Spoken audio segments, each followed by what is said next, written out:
All right, welcome, everyone, back to the Real Precious. Thank you guys so much for being here. I really appreciate you. We got some fellas. We got a nice little panel right now. I have a feeling it's gonna get bigger, but we have a really good panel right now. So I appreciate you guys for being here. You guys in the chat, thank you so much for being here. Tarika Smith in the chat. Evening, everyone. Please hit the like button as you come in. Definitely do so. Quincy, I see you in the chat. Good evening, good people. Like I said, we'll probably have more people come in here, but I do want to see how the fellas on the panel are doing so far. So, King, how are you this evening? Hey, I'm doing good, trying to stay warm in these cold streets of Maryland. Salute to the chat and everybody else here. I know that's right. Thanks so much for being here. Arpane, how are you this evening? Can't complain. Just trying to stay warm, burning the oil. You know, it's cold all over the United States. So just trying to stay warm. All over the United States? Is there? Oh, Sean, yeah. Cali, right? Not all over the United States. As a matter of fact, it has been cold, but today was actually pretty warm. We Is that right? we might have had around 70. Oh, where you at? Ooh. Where you at? I'm in LA. Oh, So high 60s. that's good. But it wasn't as cold. LA's not part of the United States anymore anyway, so. I cannot. Oh man, I wish that applied when it came to taxes and things of that nature, but it really does not. Y'all get rid of Gavin Newsom. We've attempted. All right, and James, how are you this evening? I'm doing well. Just I was frustrated earlier when I was watching some videos. I know you've seen it, but y'all had a good live. I'm really glad that I tapped in. Y'all had a good live. I shared it on my wall. So guys, if you have not seen Dating to Marriage Support earlier today, they had some really good videos in which James, I don't know, James, I didn't see another side of you. Maybe I haven't been watching. I'm used to it now, but I was like, oh. Yeah, man. I think it's me standing up. I was able to like kind of be freer, so I don't know. Yeah, man. You had that free range. She said, "You know what? Today we going in. We being real. F what you heard, okay?" Yeah, man. Appreciate all the love, support. Yeah, it was a really good show. So thank you guys for always doing what you do out here in these YouTube streets, and that's getting the folks, the real information on the marriage life because you live it. You have children. You have a wife. You guys have a family. And you're real about it. The videos that I do watch, all I hear that happens with you guys is progression, right? There are going to be hard times. There are going to be times where you're not going to agree or you're maybe growing slower than the other, but you're progressing. And so I appreciate you guys. Thank you so much. We have some good videos for you guys tonight. The guys on the panel don't even know what we're getting into tonight. So it's going to be a blind reaction from all of them too. I think I'm just going to do that from now on. I'll be like, yo, this is what we watching tonight. No more. Salute to you, Harrison Davis. Thank you so much for being here. Darnell, I see you in the chat. Respect to you as well, sir. But you guys know that we start off with the mixed messages. Before we start our show, I do want to let you guys know that tonight's show is sponsored by jecreativehosting.com. So if you guys need a website to be hosted, or someone to host your new website, definitely go over to them. It's a special code of HCM22 for your special discount. All right, we're going to get into it. So we have some messages, guys. Y'all know how we do. Me and King, we are the, Grammy Award winning actors and actresses over here. Okay. And so what we do is we read messages and we kind of see if there's a mixed message there, somebody tripping, we're trying to decipher what's going on because these are people real life messages. And they come from the Queen of Accountability. I know everybody know who that is. She's on Instagram and she holds women accountable and she calls out the bull. Okay. So I get a lot of my messages from her. She posts them all the time. So we're going to get into it. King, let me know when you're ready. I'm ready. All righty. All right. So I start off. Hey, babes, you get my list? What list? Christmas. Babe, I can only get one thing off that list. Just one? Why? Say before crib. I told you this already. You can still get me a few things and get the crib though.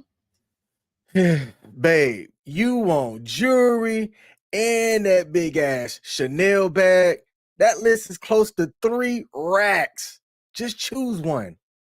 Choose one, really? Oh, I can't see the bottom. Hold on. Yeah, really.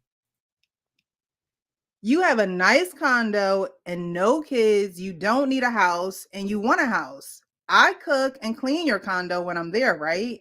I ain't asking for a lot, just a few items for Christmas, a holiday that comes once a year. I've been a good girlfriend to you for 11 whole months. You know, reducing all that to me picking one thing off a list with 4 things on it. So you did all that thinking I would pay you back with expensive gifts on Christmas? That's not how relationships work. What I'm saying is the house can wait. You have a nice condo. Are you going to get everything I asked for? No. One thing off the list, like I said. It's okay, babes. I'm good. You don't have to get me anything. Okay. Okay. I won't be coming over your crib tonight. Rain check. Again, okay. Unbelievable. You really not getting me nothing? Correct. So you don't want to be with me anymore? Hey, look, you said it, not me. You mad over gifts? Get a job and fulfill your own damn list. Cause I won't this is too stressful for me. And look, whatever that audio recording is that you said, crying ain't gonna work this time. Okay.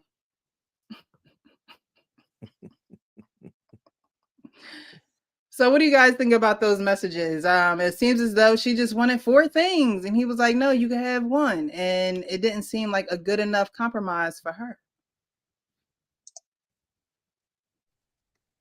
I feel, again, I said this last week and I continue to say the maturity level, emotional maturity level, regular maturity level is just depleted on her behalf. It's like he said he's getting a house. You can't understand that the priority and the significance of wanting to get a house over wanting to get your gift. The selfishness is attributed from the immaturity, and the immaturity is at an all-time high, I think, in our society right now. Immaturity and selfishness. You know what? All these women prove Mr. Let Go when he calls women children. Ooh. That's it. That's a Mr. Let Go right there. That's a perfect example. Yeah, If you don't give me all 4 things, I don't want you to get me even one. right. And you know, And then gonna double back. Like, you really not gonna get me nothing? yeah, that's square. Listen, you know, I wish I known what comes after that, whether he would take her back, you know, because if this is an ending, he's lucky because she's not going to change, you know, and you know, you need to get those things out of the way early. You know, if she's going to put a line in the sand when you told her you have plans, but she wants $3,000 worth of gifts because she did something for you for 11 months, so she's purely transactional in her head. And that's not no way to start a real relationship. I mean, there's no graduation there. So Right. I agree with that. James? And this is a huge problem that I see. It seems like a lot of people, especially women today, are talking themselves out of relationships. Right? She could have had a man that's willing to build, that's had a retirement plan, all that type of things, right? But the confusion is, ladies want us to think like them, but they want us to be a man but think like them. If we think like you, we won't be building for the future. We won't be doing the things that you want a man to do. And because as soon as you get me to act like that way, you're not going to want me no more. So men is like, what do you want me to do? You want me to end this relationship, or do you want me to just mess around and go find me another woman, or you just want you leave you onto your devices, but you're gonna blame me for everything that happens at the end of the day, you know? So, ladies, if you're in this situation, if you have a man that's trying to buy a house, he always has a condo, so most likely he's gonna rent that out. So he's already thinking long term too. So he's got a condo. He's about to get another house. So he's gonna have multiple houses in the future. Y'all are gonna be okay. But instead, you want a Chanel bag, something that you're not gonna care about 6 months from now, and you want all these other gifts, something that's gonna get old, and then it's gonna be hard to feed that. It's like giving a lion a huge buffalo every day. At one period of time, he's gonna be like, all right, I don't need all that. I'm good. I just wanted a leg this time. I'm full from the last buffalo you gave me. So we have to think of the mindset like that rather than trying to have plenty. It's ridiculous. That was something that James said that I want to highlight, the key word of mindset.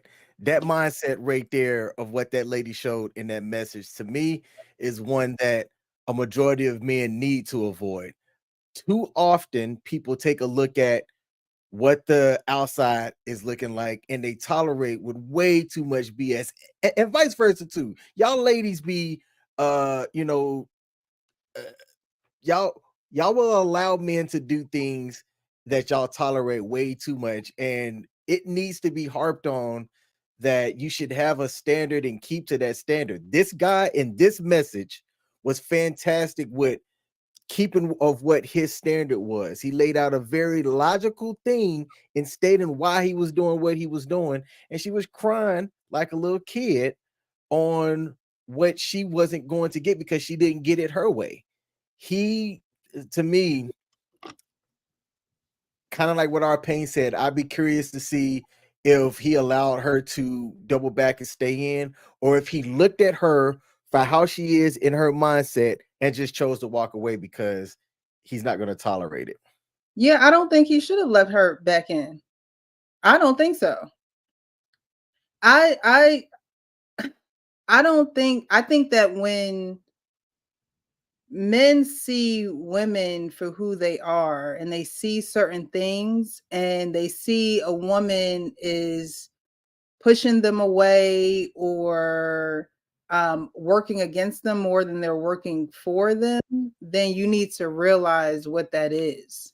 And that means my leadership is no good here.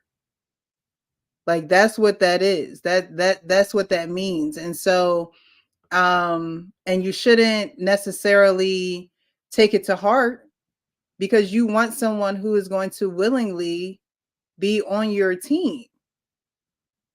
How is it you is I play basketball. Good evening, fellas. Thank you so much for joining.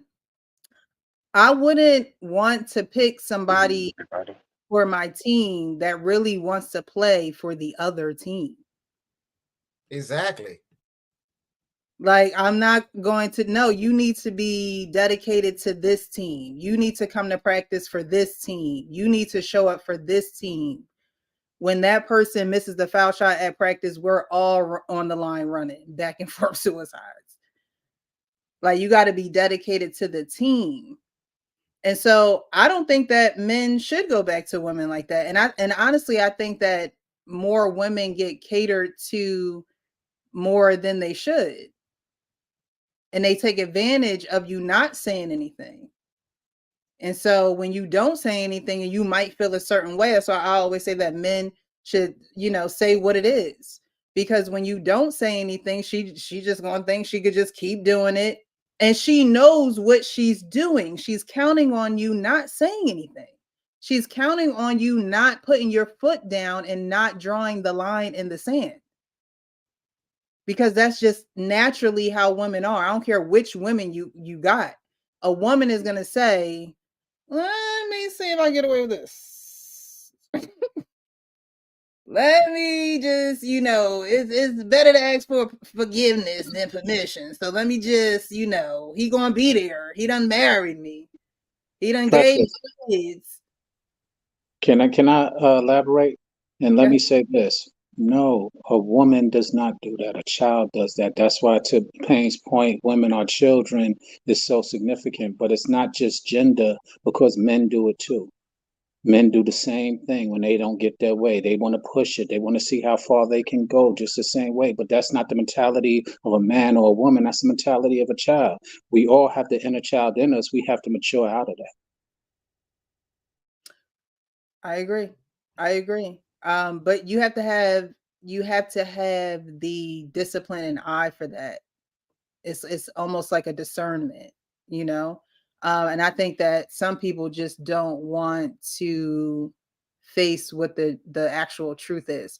We're gonna get Kenneth and HD in here. Thank you guys for being here again. Did you guys hear the exchange that me and King read back and forth? Yeah, I heard the whole thing. Okay, Good what do you evening, everybody. good evening. Evening, evening. I kind of partly agree with what the brother said just a minute ago, but I I would I would like to get away from calling women children or men children. I think in relationships that there are non-negotiables and things that we accept. We could be on the outside not knowing what a relationship is on the other side, and we could just watch it in a sample size and says, if that was me, I would never. Mhm. And if you if you know esteem, there's a lot of other things that go into that pot of gumbo, but rules are rules. I'm not gonna have a woman that leverages me like that. That should be a clear indication. And if you enable that, that means that's not the first time you did because she feels comfortable doing it. That's what I'm getting from that whole story. That okay, you gave in last time, and then she's pushing the boundaries to see if I can go the extra mile. And you got to value yourself. I think it's sad that we call it a game when we out here trying to deal with matters of the heart and find someone that you can trust and be loyal to. And that's another sad example as it was being read to me. That's my that's what I feel about that. Thank you, thank you, Let me thank tell you. you something. I was like good riddance because of the simple fact of the matter is the level of disrespect. You're gonna sit up here talking about basically give you a list of basically you thinking that you earn this stuff from me because of the stuff that you did for me. I always tell people, listen, a lot of times what people give to you, they really giving it to themselves. Because the reason why they're giving it to you is so they can get something in return. And most of the time, people's relationships are conditional anyway and transactional. It's just now, more times than not, we're having language and conversations that people did without thinking, but we're now talking about it directly. And now people have been like, no, that don't happen in real life. No, it does happen in real life. And it's too often that the way that a lot of people think about their relationship, they think about it about what they get out of their relationship instead of having a servant mindset. So they want to see how much they can get for whatever they can get for as little effort and whatnot. And it's just like it just be nonsense, man. And in this particular example, she don't care nothing about that dude from this standpoint of understanding that like she's thinking that this is a job and that she Right. can give and get whatever she wants. This dude is a piggy bank. This dude is a means to an end. Now, granted, she wants all the other perks and stuff that comes with it. Like she want the marriage, she want the glam, the status. You know what I'm saying? Like she want to do all the things. But the reality is like I understand my man, this Percival, right? I understand the premise of not calling this particular person or the problematic behavior a child, right? The person a child.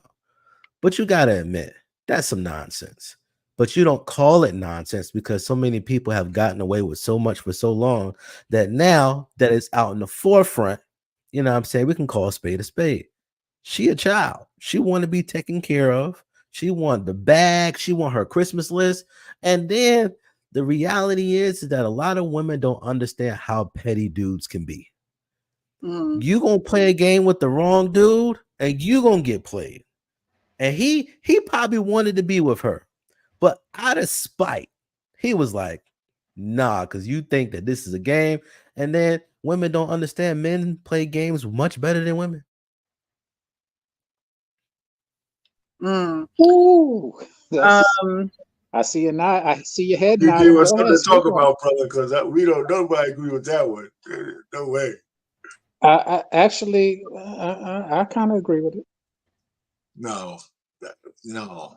I would No, love but I would it's love also debate. We could debate it. But that's up to Precious. I No, go would ahead. love, Oh my I God. think about the I new would men. love to hear why.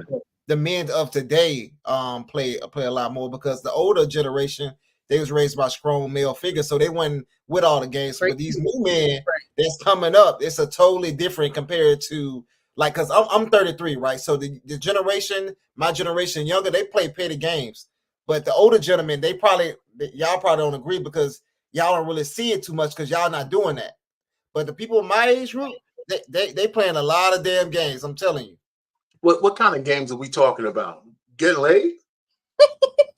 I mean, what kind of games are we talking about? Because the women are free. The women are free with that. So, what kind of games do you really need to play if you have an aesthetic? I You mean, know, Listen, I if mean, there's game again, in the title, brothers is trying to win it. A football game, a soccer game, a video game, the petty game, the relationship, the sex game. We're trying to win all the games. That's all men want to do is win the game. Throughout time, Yeah. the greatest wars in this world were fought over women. One woman in a club could bring 30 guys to fight. And you that's think you right. got more game than them? Women cheat better. Women know how to finesse you better. It's not even a It's comparison. not a comparison. I swear to God. It's not a comparison. A woman can sweet talk your pockets to lint.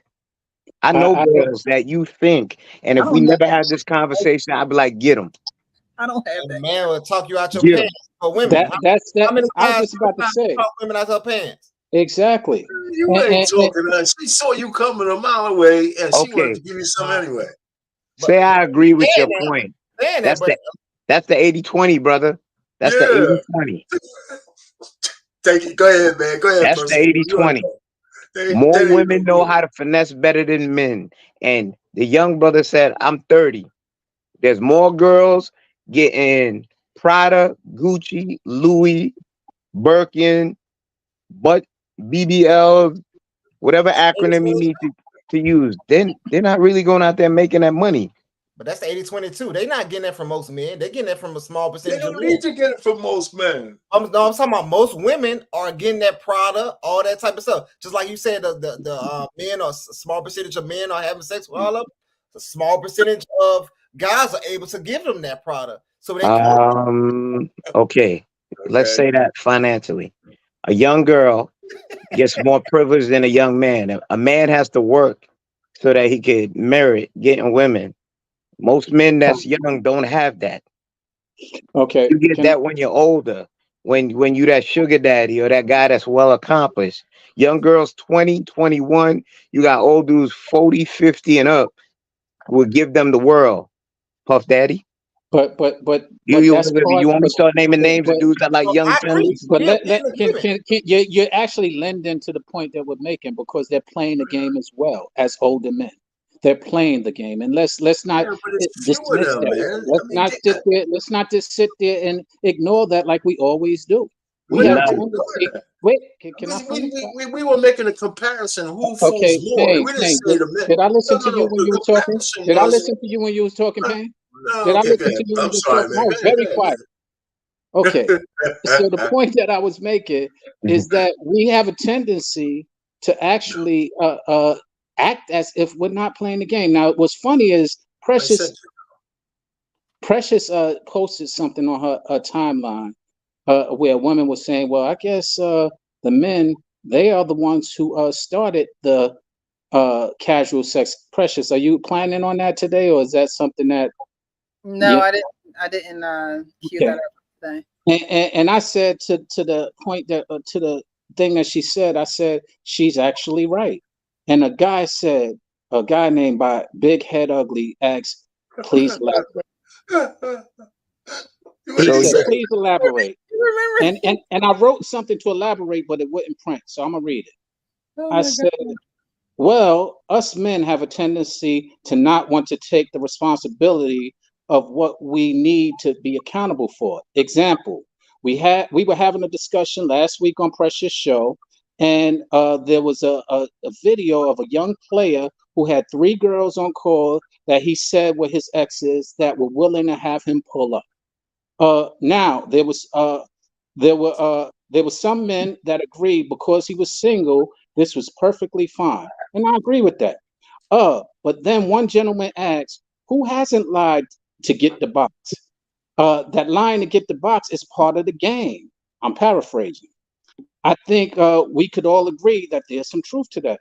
So then I challenge us men to stop playing games. Here's the reason. We expect and want women to trust men while encouraging lying to get what we want.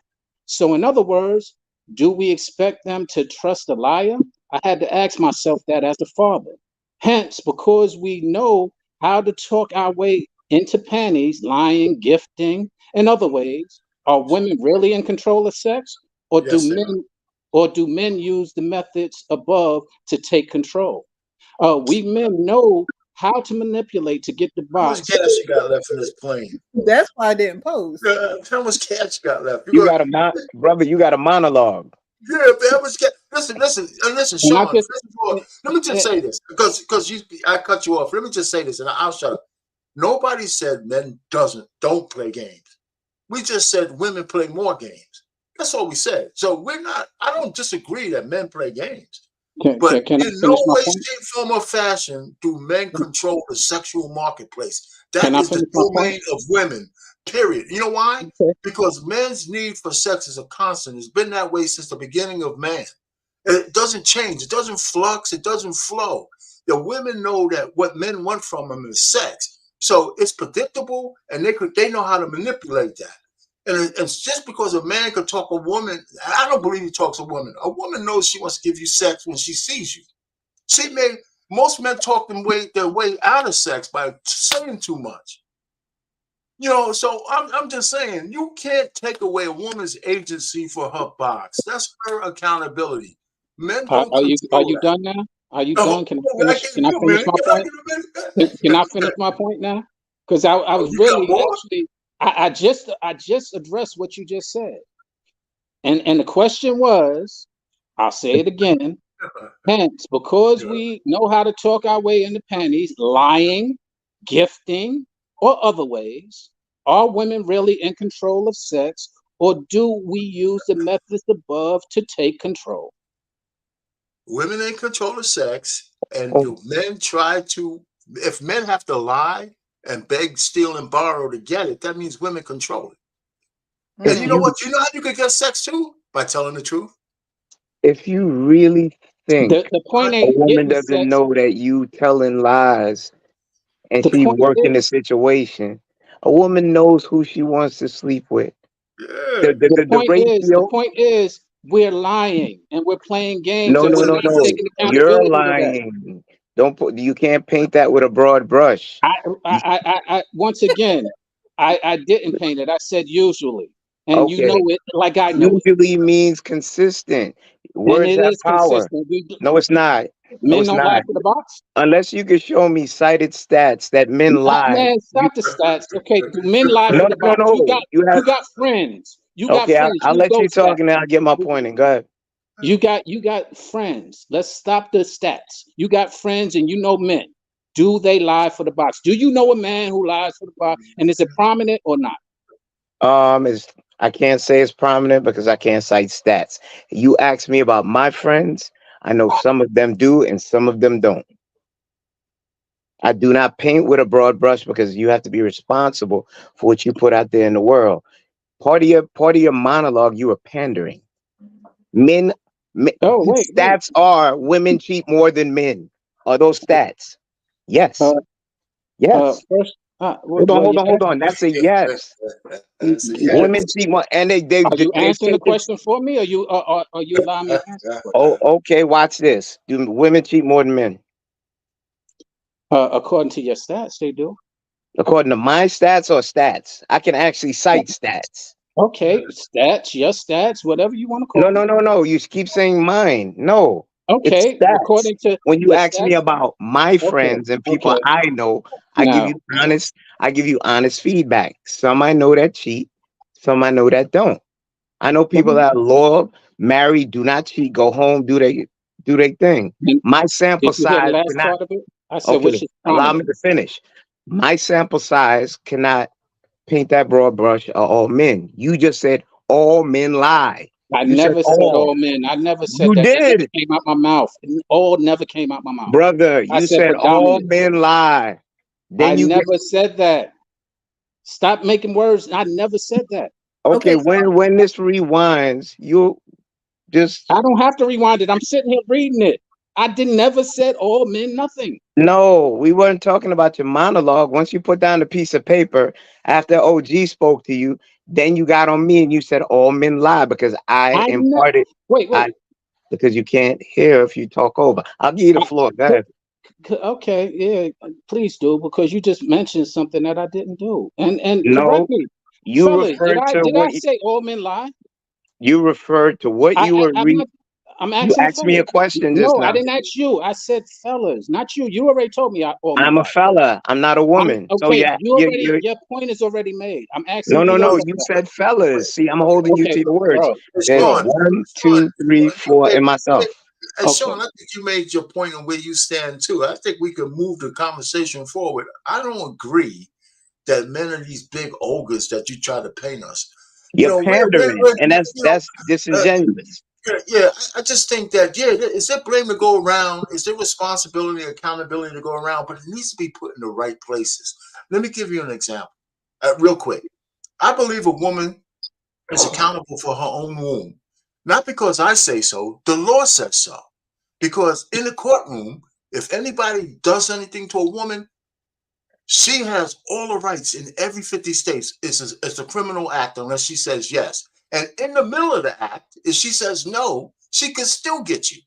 And more than that, 30 years ago, if you touch a woman's butt, she can still get you. And listen, women are accountable for their own bodies. But if a man gets a woman pregnant, he's responsible for the outcome, just like she is. That's the difference between accountability and responsibility. So we need to start making a distinction. If a man marries a woman and he asks her to marry him, and she's a whore like Joe Smith and his woman, he's accountable for marrying her. He's not responsible for her actions, but he's damn sure accountable for marrying that woman and letting her into his inner sanctum. He can't deny that. So I'm saying we got to stop using words as interchangeable because there's a difference between accountability and responsibility. And we keep getting that interchanged, and it's not right. So that's why women are control of sex because their virtue and their box is theirs to guard from the beast, the man. And if they don't do it, that's their accountability. What happens to them? Yeah, we both are responsible for raw dogging and all that. That's not just them. We do that too. So we're responsible, but not accountable for the egress. Just like they're not accountable for marrying a man because we have to ask them. If they say yes and she's a good woman, great. If she's a bad woman, you get what you deserve. You know what? The greatest example, we have a lady on that runs this channel. Right. How many men that you've dealt with in your life that you didn't know was lying to you? that I didn't know was lying to me. Yeah. What was the percentage? If you lined up 10. I don't know. I think for me it was more so in my younger years when I didn't know myself that I found that men were lying to me. But as you grow older and wiser, you can and have more discernment, you know. And you just I just don't deal with you. There are some women That's who fair. will grow older and wiser and go through experience and know, but they don't want to be lonely. They don't want to be alone. They don't want to pay their bills. They tired. They don't like, you know what I mean? So I think as far as a percentage, maybe 10 to 15%, maybe. But again, that was when I was younger. Now I So I'm It's, glad you it's said gotta be that. a big, it gotta be a Yeah, good yeah, lie. It's You gotta be a said good. so I think y'all from missed the from point. from your example, you said when you were younger, you could discern at a higher percentage, maybe 10 or 15%, you didn't catch. They got past with their lives. As you got older, that number even diminished more. So now a woman says that I'm able to see the majority of disingenuous men that come my way that just may be wanting sex or whatever, right? Well, I think I men want sex. Of Like, course, that's period. nature. Like, That's that's, nature. you know what I mean? So it's not that, in my mind it's like, okay, I know that that's what you want, but it's how are you conveying that message?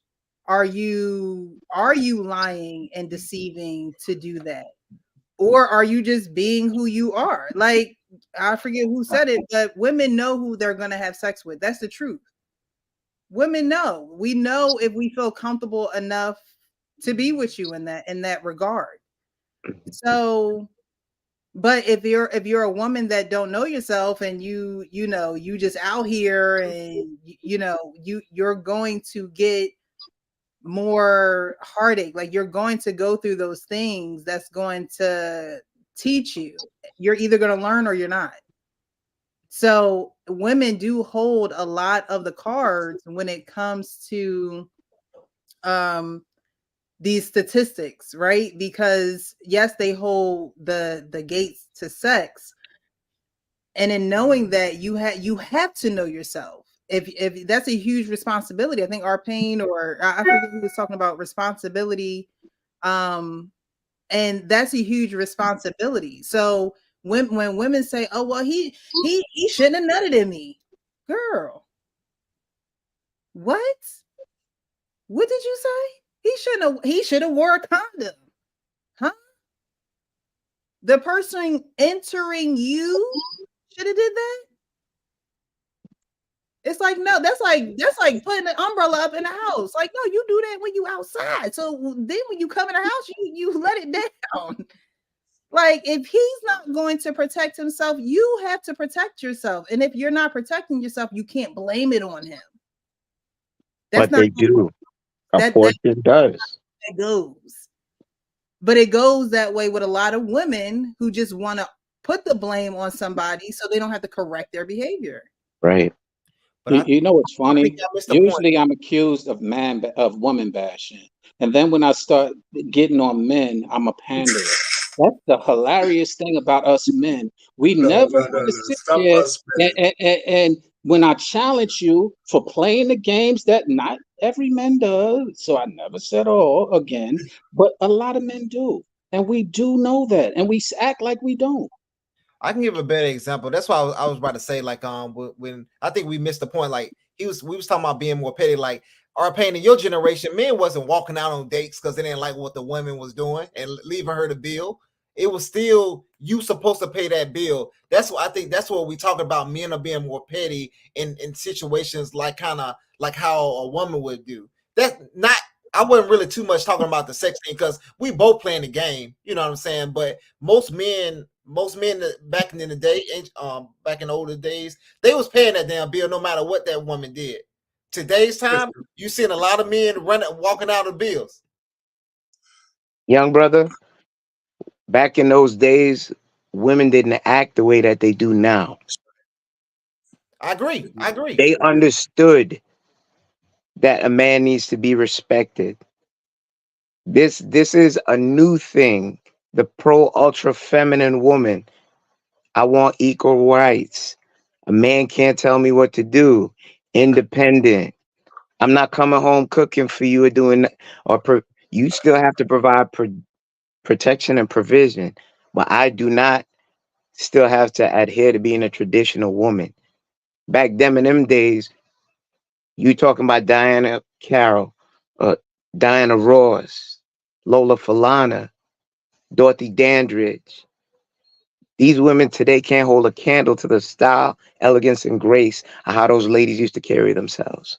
No, I totally agree. And I think men have changed because they seen the women change. So that's why I'm saying men are becoming more petty because they see exactly the things you said. These women of yesterday, I'm not doing that for you. So you gonna be petty? All right, cool. I got you too. I'm gonna be petty right with you. So that word I have a problem with. If a woman chooses to disrespect you in your pocket and you draw a line and say, I'm not going to tolerate it, that does not make you petty. That makes you wise. Mhm. If a woman is out showing her butt and she's in a place and she wants to order down everything and act a fool and not be ladylike and not respect you for who you are sitting across the table, not knowing how much hours you have to bust your butt to make $1 so you could sit here and court her properly. I think you're allowed to pay your bill and leave. That's not petty. No, I would agree, but I'm saying the men of yesteryear, if that woman, because it was a small percentage of women that was acting up too back then, because they came, these women came from somewhere, but those men would have still paid, those same men would have still paid for that bill, and they would just left her butt alone. No, they wouldn't have. Here's Because the you know what, thing. a woman back then wouldn't have came to your table. You took her out to dinner, and she wouldn't order another dinner for her kids at home. Oh And, wow. or she wouldn't invite 6 girls and expect you to pay for everybody around the table. Fact. They wouldn't do that kind of stuff. You know, and plus the meals were like $20 a piece. They And were wait, and have the they nerve to were, try and embarrass you because you want to take care of your wife. You yeah. didn't invite nobody, and you have the nerve to put me on social media because I didn't care to pay for you, and you walk out with the doggy bag. Man, you could have called me Justin Tucker. I'd have punt those bags. Poof, Yeah. poof, poof. You ain't I leaving mean, with nothing. there's a difference. I mean, those kind of examples they're not really not real fair. Maybe you might see a guy walk They're out, far and few especially in because a between. woman did some kind of crazy stuff and he just had enough. You know, but You gotta leave. I mean, you know, women have guys in their phone as fruity dates. But You yeah, know, lunch, you don't even have a lunch. name. It's Yeah. called foodie. You know, your foodie date, man. You know, listen, man. Some guys are just fed up. You know Some what? are just fed You up. try to keep that level of decorum because you want to believe that you can still go out there and conduct yourself because a lot of good women are getting overshadowed and most guys feel they have to play it close to the vest. Maybe I just need to just get my intimacy and see how it works out, or I can't give too much of myself because if she sees a weak point in me, she's going to try to abuse it. Because if a woman can get to your heart, I don't care how tough you are. You can be the You're biggest, done. strongest man. She could bring you You're to done. your knees. Oh yeah, you're done. You're And that's done. when you say, okay, men got more. No, if you got finances, you be like, okay, take it or leave it. I'll do this. I'll do that. It's transactional. Ain't no baby, baby, please. No Ralph Tresvant. I'm going to do this. You're going to do that. Men's of means, you either roll or get rolled on. The others, hey, they're all men that lie. I'm not going to say that, but I'm not going to paint that broad brush because I know a lot of good brothers that don't do that. So I think it's disingenuous if I was to ever say that. Yeah, I think we're talking two different points, but yeah, No, I hear your point too, yeah, James. The fact is, you know, we all need to ask ourselves what we would have done with the Cheesecake Factory lady, right? Yeah, I mean, these are stupid little skits, but what would I have done? I would have kicked their ass out of my car, exactly. and right then and there, I wouldn't even have had a The perfect conversation. person on the panel to answer that question. Hank, how are you? You know, hey, what's going on, Hank? I mean, so there's different, you know, some of these skits. You say, what would I do? You know, what would I do if I was in that position? You know, what have I done if I was faced with those kind of things? And I think a lot of guys talk too much. That's why I know they're skits. Like a woman's, you know, says to a guy, listen, I want a big wedding. He says, I don't have the money for it. And she's telling me, you're going to give me a big wedding or everything's off. Okay. You know, and he's still talking. You know, I mean, you know, so I don't know, man. I think with the messages, and then we're going to move on to the next video, Okay. but I think with the messages, the biggest thing that I saw was that he said, I told you that I was saving for a house. Right. And so if you have a man with a plan, how dare you? How dare you come in and try to change the plan? It's a man with a plan is a man that every woman wants. And so if you're going to try and come in here and change the plan, I'm sorry, I gotta keep it moving. HC said no, every woman don't want a man with a plan. What they want, the Pookies and Ray Ray? They like the idea of the plan, but if that plan doesn't line up with what they want at that moment in certain points, then they like it was cool to have the plan until it interfered with how she felt things should be or something that she wanted. Because oftentimes both men and women advocate for stuff that they don't even know what the full weight of it long term is. Because the way that we talk about feminism now, we wouldn't even had it if it wasn't for men trying to take advantage of the situation and then put it out there for their own selfish gain. So you have to Feminism? understand. Oh man. God. You I'm just got sorry. to Go ahead, brother. understand. The reality is that as much as we claim that women have control over sex and men have control over marriage, you have to understand it takes two to tango. If there's no agreement, you're not getting married. If there's no agreement on having sex, y'all not having sex unless you force your way or lie your way into the situation. So the idea or the general idea of it there's some reasonability to it that makes sense. But in the actual reality, that control that you think you have is limited. You know, I hear what you're saying, but I think you're skirting down the middle, right? For example, when you use the thing about marriage, right? When you ask a woman to marry you, there's always two choices, yes or no. So you can't, so it's still a man making a proposal. That's the only thing that counts. The woman says no, she may be doing you a favor.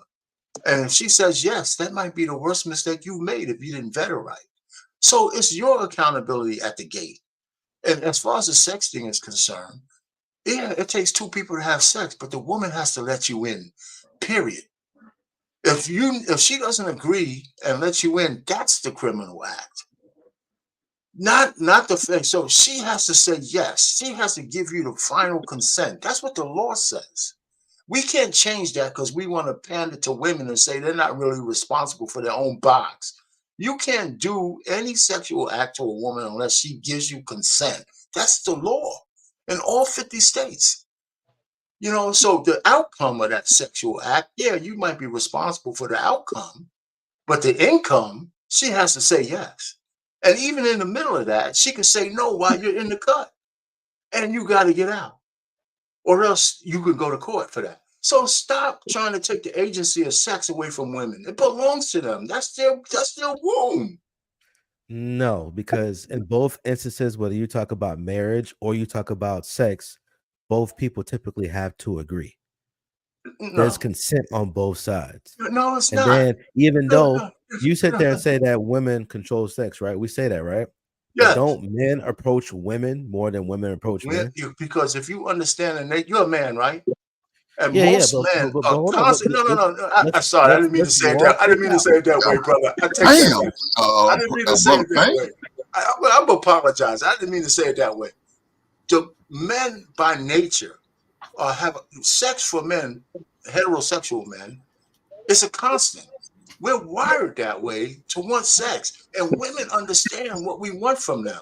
Whether they give it or not is up to them. They don't have to ask me. A woman doesn't have to ask me when I'm courting her, do I want sex? She won't have to ask. She knows it. Yo, Payne, are you not disciplined?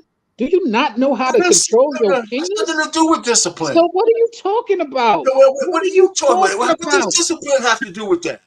I didn't say I No, take sex from every you know what, woman. brother Payne? I'm Payne is married. saying that you could be So booty we snatched, are son, only. but you can't snatch the booty. That's what brother Payne's I saying. agree. I was I That's what only I'm agree wondering. with you saying. wholeheartedly. But the point that God, we are so brother. wired that we cannot turn I didn't down say sex. that. I But didn't say that. that's what it You sounds you like you're you see, implying. you're hearing what you want to hear, Sean. I said Okay. just because you're Okay. wired some way doesn't mean you I have heard to that act we're on it. wired that way, like You're wired for that. as if we don't have discipline to say no I as didn't say women. that. I didn't Okay. say that. See, you're Okay. saying that. You're adding the stuff Okay. to make your narrative Okay. work. For Listen, the Okay. listen. pla- Let for me the tell you this. If a guy has a girlfriend and Sean is her best friend, that guy is thinking you want to Let's not bang make out it his wife. personal. No, no, no, Let's no, not no. make it See, you personal just made it personal with me. I'm giving because an if an old example, brother. lady I'm is giving looking an for some example. loving and pain is a Listen, ritual. okay, I won't make it personal. Most men, when a woman tells you she got friends in her orbit, the very first thing you think about, if your woman tells you she got 3 or 4 best friends that are male, the first thing you're thinking about is they want to bang her ass out. That's what you're thinking about, because you know what? They do. And she might not let them, but that's what they want to do. And You know, this is so why, they don't this stay is in a woman's right orbit there is unless why I said that. Every man don't just want to bang a person because they're a female. What okay, part don't you get? okay. All Maybe right. you want to bang every female that's a friend of yours. I didn't I see personally why are we don't want to talking about bang every. every woman that But I'm you know, of friends course, I with. don't want to bang everything. But you listen. Why are you trying to make it all absolutes? You know what I'm talking about in general. No, I'm making it very specific to me. I don't want to bang every woman that I'm a friend of. And you Okay. keep implying that every man does. And I'm a man and I'm telling you I don't. I didn't say you have to bang every woman. You want to bang women, period. I Not said every I didn't woman. want again, I said I didn't want to bang every woman Well, that is a friend of mine. the point is not that you want to bang every woman, but you Sean want to just bang wants to coach women. him up. Sean just wants to coach him up. That's all. That's all Sean wants to coach think him up. Yeah, but you know, you're using the word every. I'm not. Okay, we can move I on. think I think we got off the point from the superficial woman that's not really caring about that man's finances, and she just wants what she wants. I get what you say, OG. As for access to that and permissions given, yeah, you can't say if Sean says that, yo, I stand on this. That's why I gotta respect that. If that man says I stand on this and I hear what you're saying, but that's not me, and I get that, but I think we got off, in my opinion, a little bit from the superficial woman that we saw in the video that could care less about a brother with a plan, which would be an ideal catch for most women nowadays. Somebody you want to settle down with and, make a life. And a lot of That's women have somebody good like things right in Sean. front of their nose and don't. Somebody like Sean, the ideal man over there. All right, so I Maybe, think maybe. I've been married 34 years, sir. You have, and I salute that. I want to read Maybe. highlighted comments here, and then we're going to move on to the next video because we have a few videos to get through. So, Passport Bro Villain says, at Sean, so you want men to play fair while women are playing by any means necessary? Super C says, I don't blame women for their actions. Too many simps, and they don't care what y'all say about it. All they know is they get in the skins and you can't afford it. In a stupid guy's eyes, you're broke.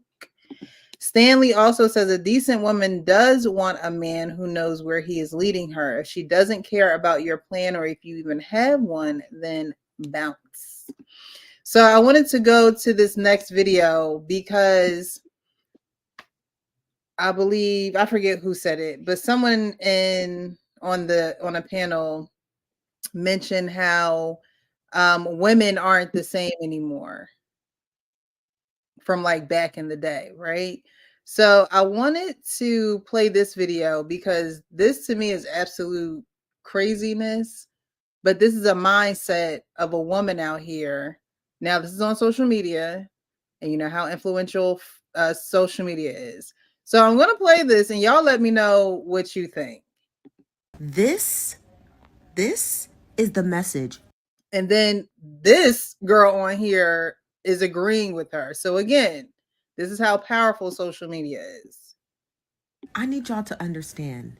This is the message all 2024. Yeah, so the mister wanted me to come and meet him real quick. And I'm like, so not a date. All right, we can meet at the casino. Baby, this is it. Some dirty ass Uggs. My hair not done. My nails not done. I'm not getting cute. I'm not getting pretty. I'm not doing this for y'all no more. Y'all don't want to pay for a date. I'm not wasting my NARS makeup. I pay too much money to be cute for you to want to just not. No date, no cuteness. That's it. How you doing? Am I by myself with this or what? No, babe, you are not alone. And before any of you try it in the comments, let me just show you this. Okay, this is our good sis on her worst day, okay? So she telling y'all right now, you're not getting all of this just to meet up. You need to take her out on a nice date, okay? And you'll get this, all right? Don't let that video fool you, all right? She was not feeling that man.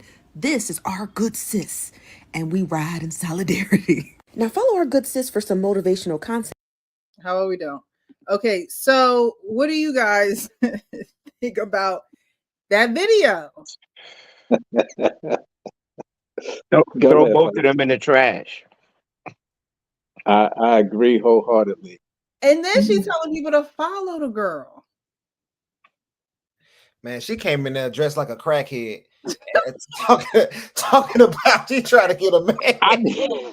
I would have been glad that she came like that because that would have gave me all of the reason not to be with her. Yo, and the crazy thing about it, like the girl that made the video, she had makeup and she was dead up to make that video. Talk about she's not gonna get dressed up to go out on a date.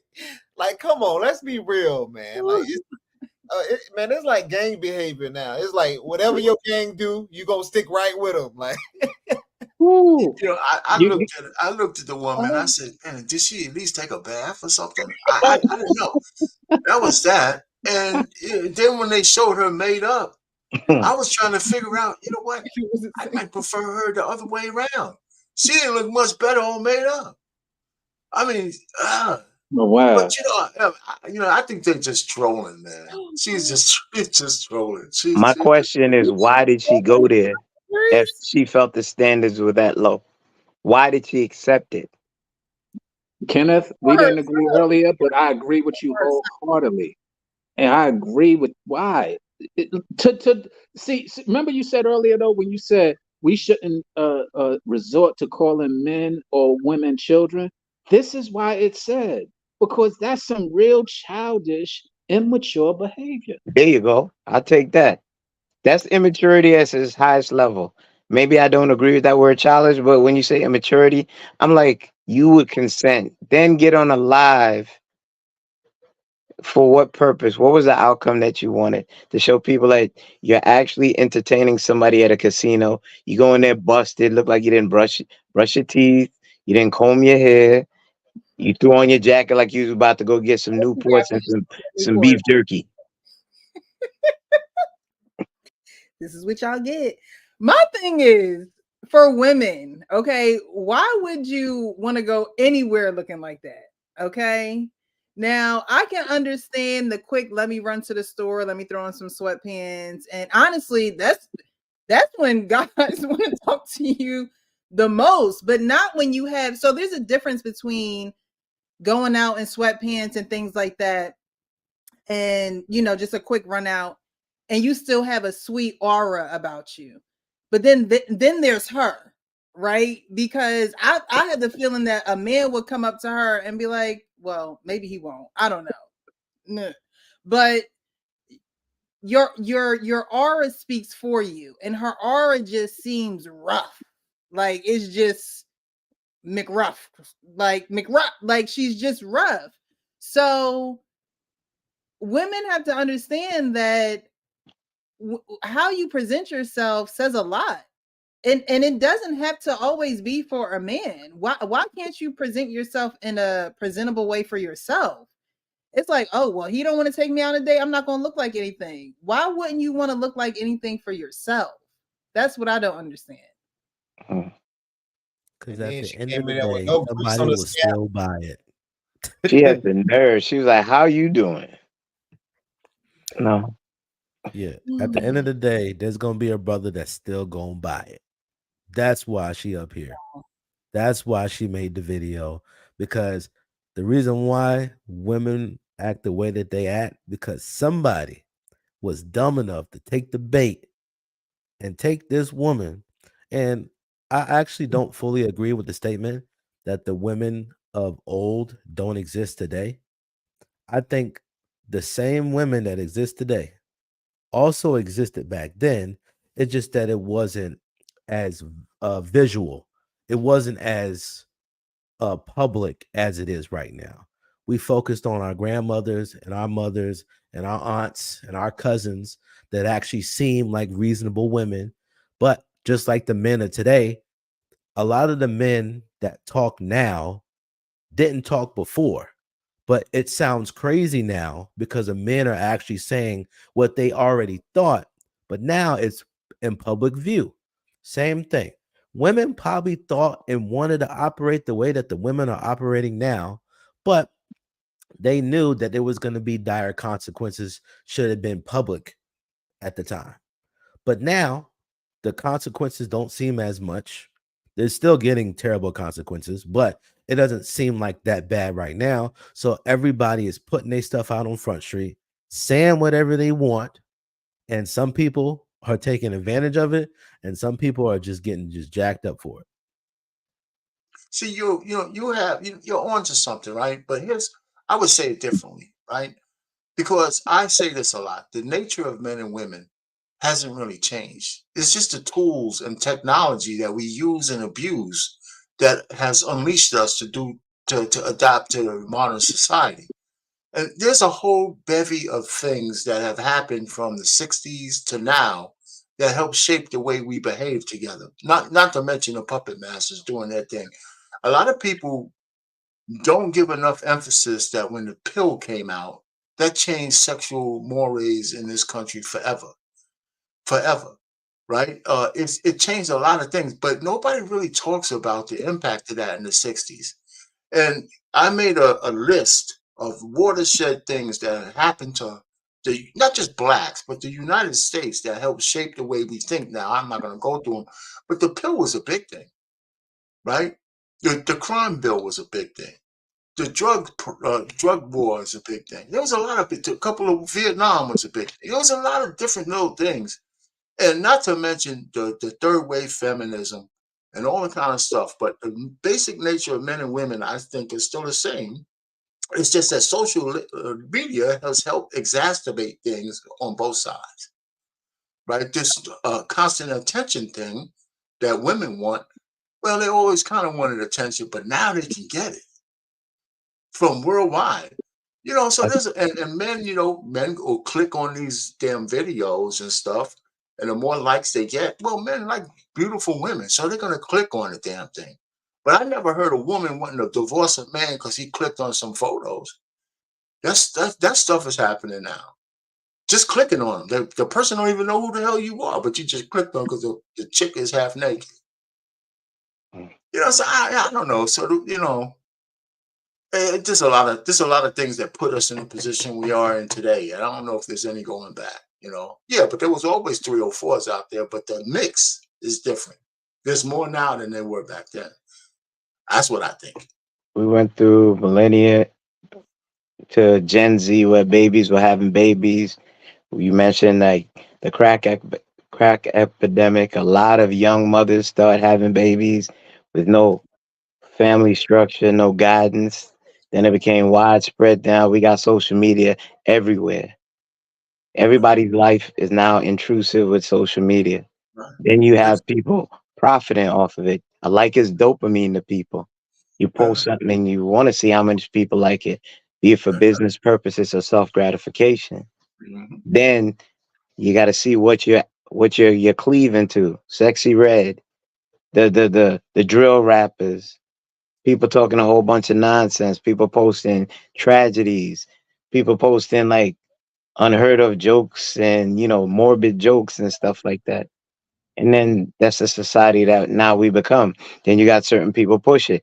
Girl, you can't have to settle like the same girl that was propping her up, like her spliff star, her own personal spliff star. Girl, you need to go get a Birkin bag. Girl, you need to do this. You have a million and one hype girls out here trying to tell women what to do with bad results that come with it. Gang behavior. Mhm. Man, that is so true. And you said Slip Star. That was hilarious. Isn't Yeah. that same girl hyping her up? Really? I was gonna say too on the chick, she looked insecure on the picture. She's supposed to be made up. She looked insecure taking that picture. She wasn't even looking at the camera, and then she had sunglasses on to hide them bags on her eyes. I'm So thinking that's her friend. yeah, Yeah. Like I said, social media is definitely not going away. Mm-mm. Social media is Ever. definitely not going away.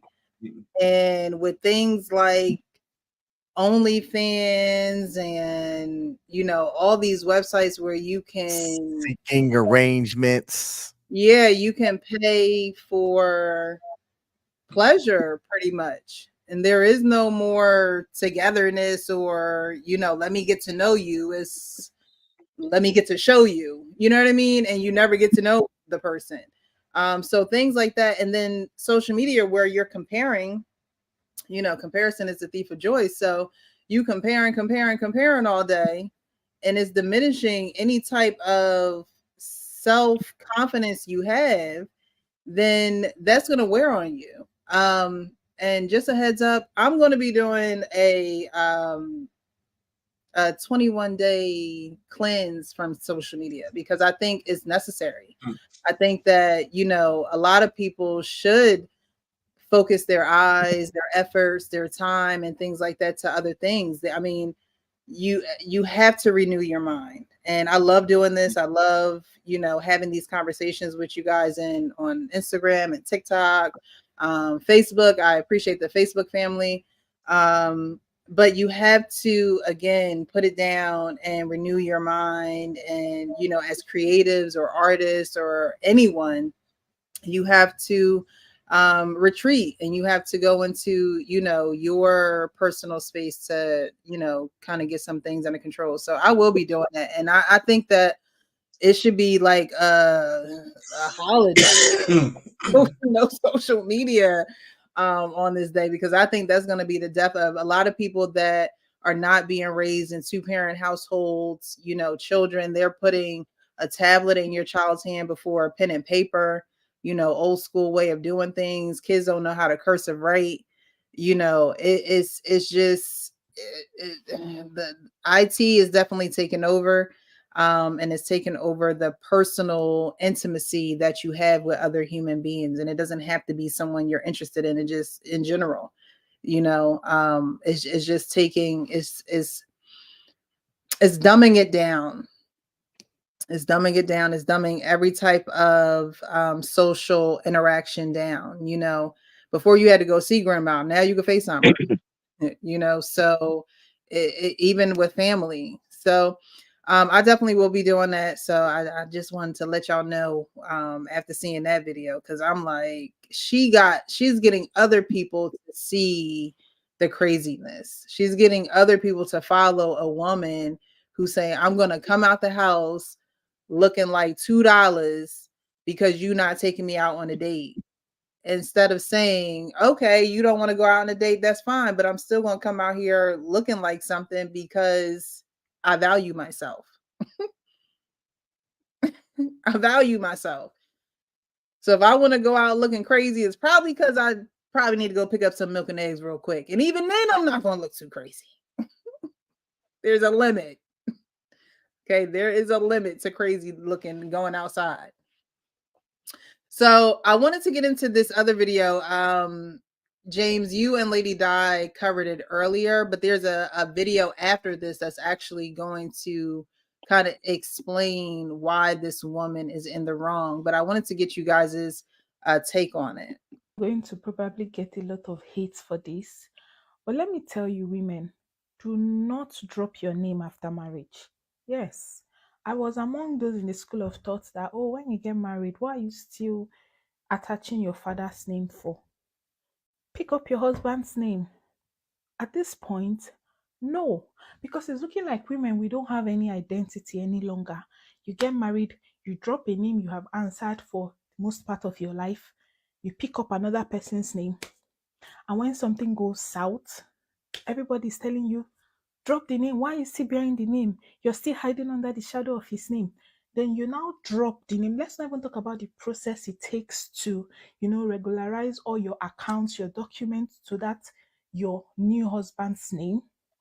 If anything goes south, God forbid, you start going through that whole process again of reclaiming your identity. Oh no, I no longer go as Mrs. Precious Washington. I now go as Mrs. Precious Obani. You're now trying to go back again. Then she had to use the word precious. So I'm gonna go right into this video, and then we'll talk about it. Okay. It takes a woman to be his wife. You take my last name for a reason. Absolutely.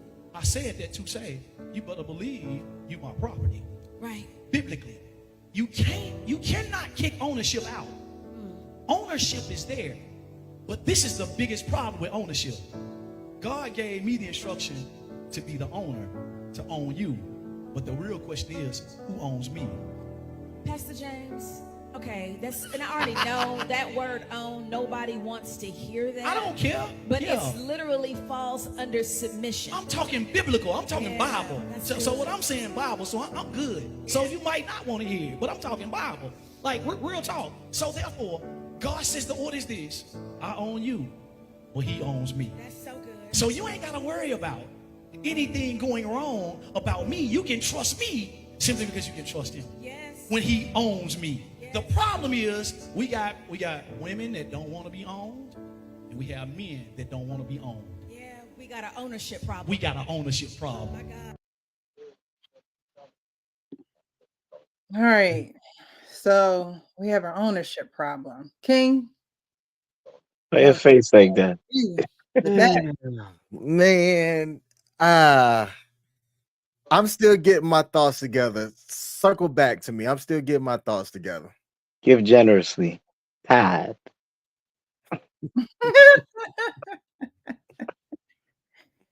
James, how about for you? What have you started off since you covered it earlier?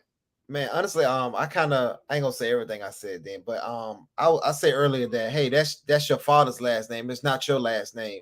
So let's first get that point addressed. But you always hear about I rather than we.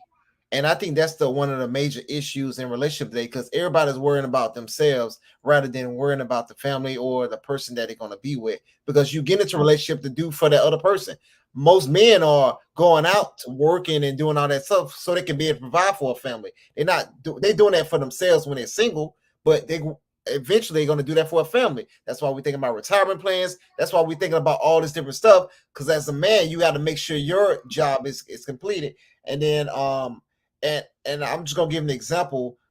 I think in a lot of relationships, you can't build a house if you keep arguing about the plans about how we're gonna get there. So they worried about this small stuff, right? So how are we gonna be able to build with a woman when you already worrying about the little small last name? Really? That shit is small as hell. What about if you have a conflict in the marriage? How this is going to get resolved? Or what about all this other big major things that you have to think about? But they're not thinking about that stuff. They're thinking about a damn last name that don't even really belong to them. I got it now. Yeah. So that's kind of what I had in my opinion on that. It's crazy. I got it now. Outside of some legal things, right? The changing of the last name, the wearing of a ring, that's for other people. For me, the reason why I don't necessarily rock with it, I used to, growing up as somebody that was Southern Baptist, I used to think that like that was the thing, right? Like when I get married, like, you know, wife gonna have my last name. Now I'm kind of like, all right, marriage lasted 14 years. Now I'm divorced, you know. My ex didn't change her last name because she said it was just easier to keep it, you know. But for me, like I'm looking at it now, it's like I don't understand why I thought it was a big thing because I grew up thinking that was a big thing. But now I'm just kind of like, well, I don't necessarily care about how other people view my relationship. I care about what my relationship is like to me and the person that I'm in that relationship with. So whether she has my last name or not, that shit don't matter to me. And I don't see why it's important to other people. That's my thoughts. It shows a sign of respect. So if a woman don't take your last name, it's disrespectful, because that basically means that another man owns her, because that last name came from another man. So if she is not under your covering and she's not under you, that means that she's under somebody else. So that last name was a symbol of that, just like the ring, because it's nowhere in the Bible for a woman to wear a ring, right? So that's why I almost wear one, you know what I mean? Because it don't matter. But that last name, that means she's your property, she belongs to you. So if you can give that devotion to each other, James, without having the same last name. I know, but I don't understand it. Yeah, but you can, but it's still a level of respect. So just like it's certain things that you have to do as a man, it's certain things as a woman she has to do, and that's one of the things she has to do. So and it also too, it goes with effect of how other men view you. So you might not care, But it's a lot of men that don't care, but we call them simps, and they like, okay, I'm a simp. You know what I'm saying? So you can do that, but a lot of men are not going to look at you as, okay, she respects a man, because a woman that respects a man, she's going to change that name. She's going to be quick. Those other people aren't in my relationship. That's my thing. Those other people aren't in my relationship. So I think it's like when women, women talk about getting degrees all the time, right? They get their degrees and then they change their name. Don't let them letters not be in front of their name, because they will say something to you. Okay, they will be like, PhD, right? I think that wow, right. Yeah. So you're not going to go to school all that time and not take the name that you earned, or that you worked hard for. And so that's where I'm at with it. Like, why would you not take the man's name after he proposed to you, saying that he wants you to be a part of his world? You know, to me, I honestly think that's an honor. I think some people that don't do it, I would say people that I know that have not done it, they have hyphenated it because maybe they're, they have a practice, or they have a certain client base that they have that knew them before the marriage or whatever, so they'll hyphenate it. They might be in the military. There might be a certain, certain women who may hyphenate it, but to not take it at all is a sign of disrespect, because it's like, I don't belong to you. I'm not taking your name because I don't belong to you. That's the thought process I see when a woman doesn't take a man's last name. It's like, I can take it or leave it. And honestly, a man should feel a certain type of way if a woman don't want to take his last name. That's how I think you, we're you allowed. touched on quite a few things that man, that's hard to unpack. One, I agree in reference to the ownership that they was just speaking to, but I will change the word to obedience. We are lacking obedience, and obedience takes surrender, which we can describe as ownership or not. And so the design that they were describing, that the pastor was describing, is all designed behind that. Now, in reference to the name thing, that becomes a hard thing, because King, I see your point, but King, I also understand that you've had a divorce and you've had a name change, so that's something that settles near to you probably. But at the same time, I also see the other points of views where they said respect is lacking because, again, yes, that is true. But somebody said a simp. Here's what a simp is. A simp might be somebody who takes her last name. Now, if you're in that position and you take her last name, then absolutely. Her taking your not taking your last name, according to what Precious said, if there are legitimate reasons, possibly I can understand, but you got to be able to respect the fact of who you're getting or who you're surrendering to, if your design under marriage is that point that the pastor was making, which is, I am surrendering to the Lord, you are surrendering to me. I think that everybody has their right to interpret and live the life the way they see fit. But with this given topic, you have to look at how the origins of it. Western marriage. Before that, we was jumping the broom when we were slaves. African societies, how a other tribe brings a daughter so that they won't be at war. Now you're under his covering. It means something when a woman takes your name and she's now under your covering, because the contract.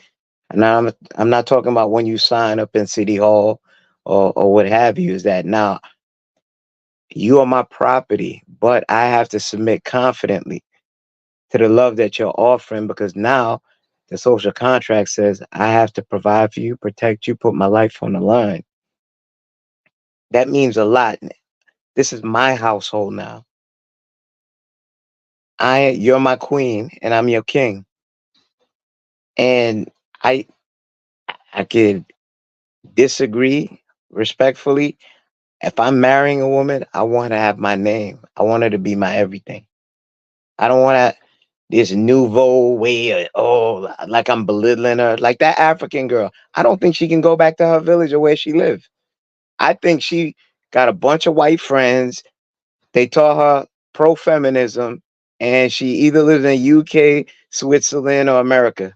She ain't doing that back in Zululand or Ghana or none of them places. She would be ostracized. And I'm bold enough to make that claim.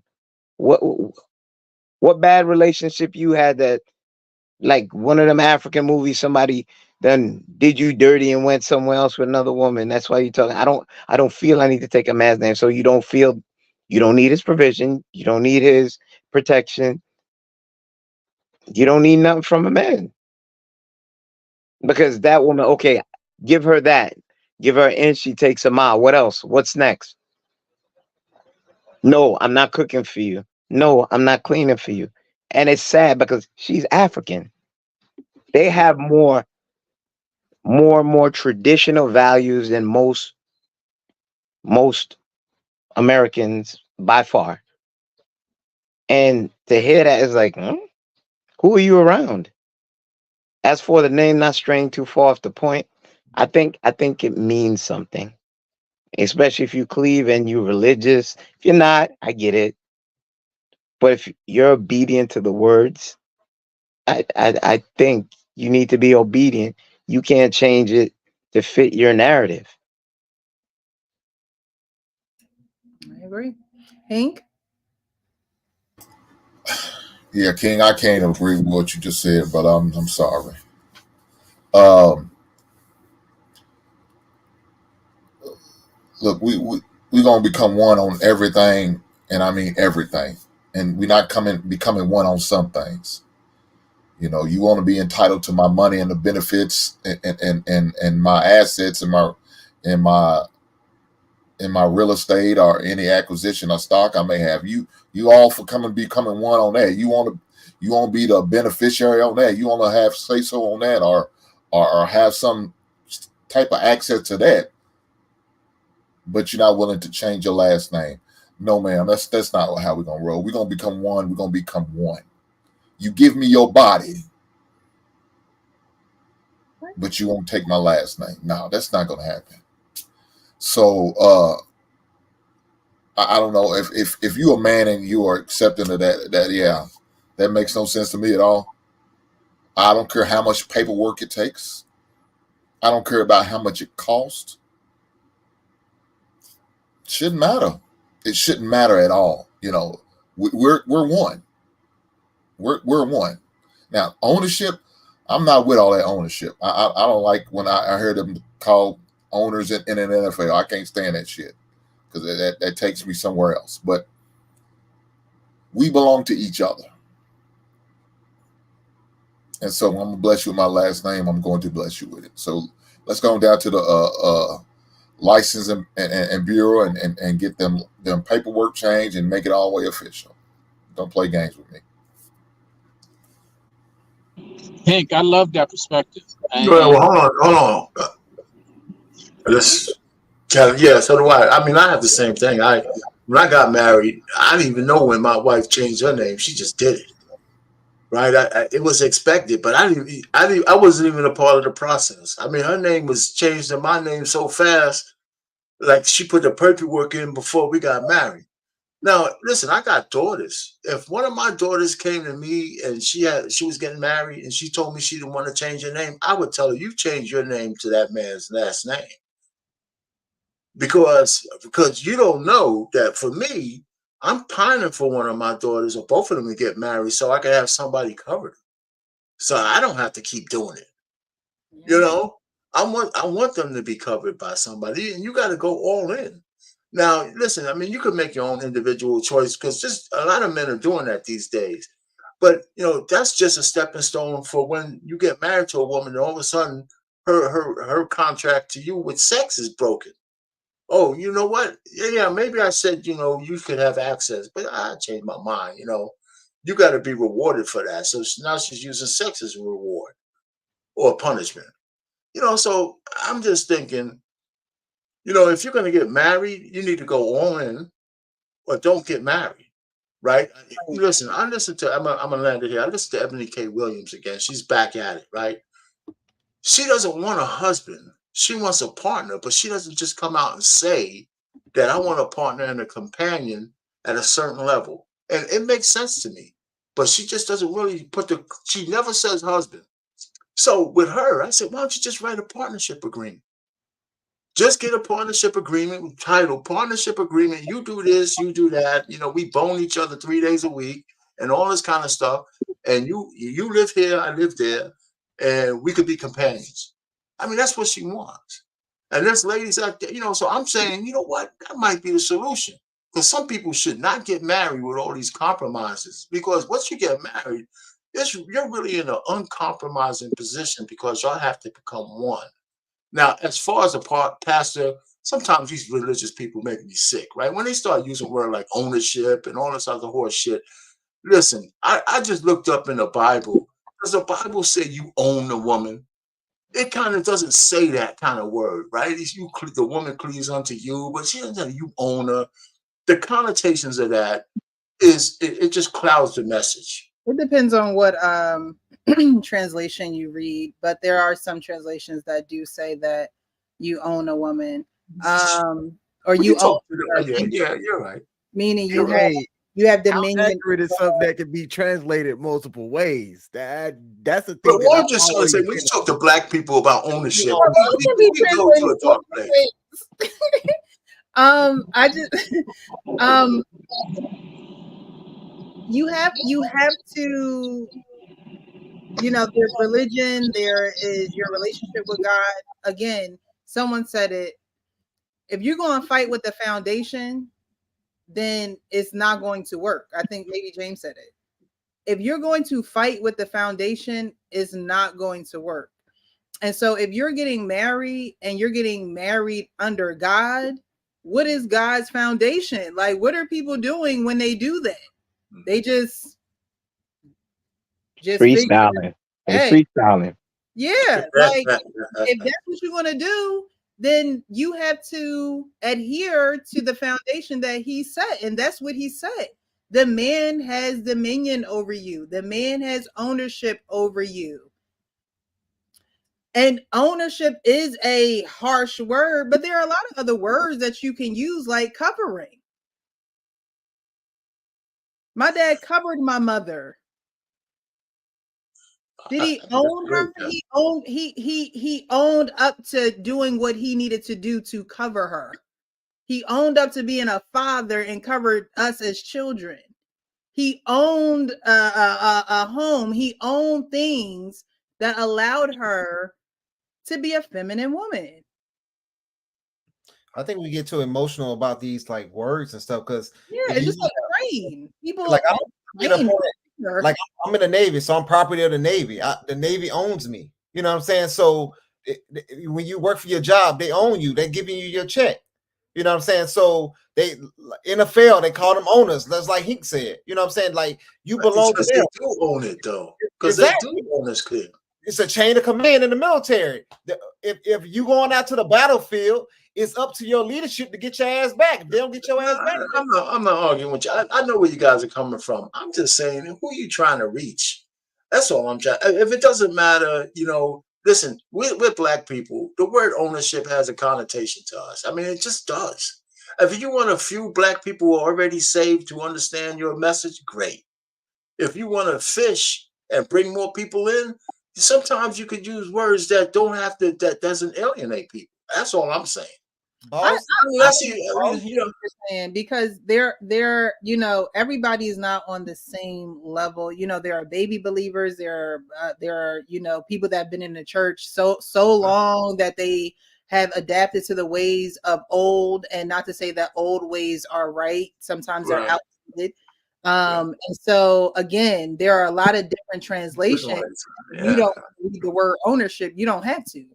No, I'm with you. I'm sorry I make it sound like such a big deal, but it's yeah. But it even past the words, because I always say you have to expand your vocabulary anyway. A lot of words that are used one way can be used another way. The word can be used for it.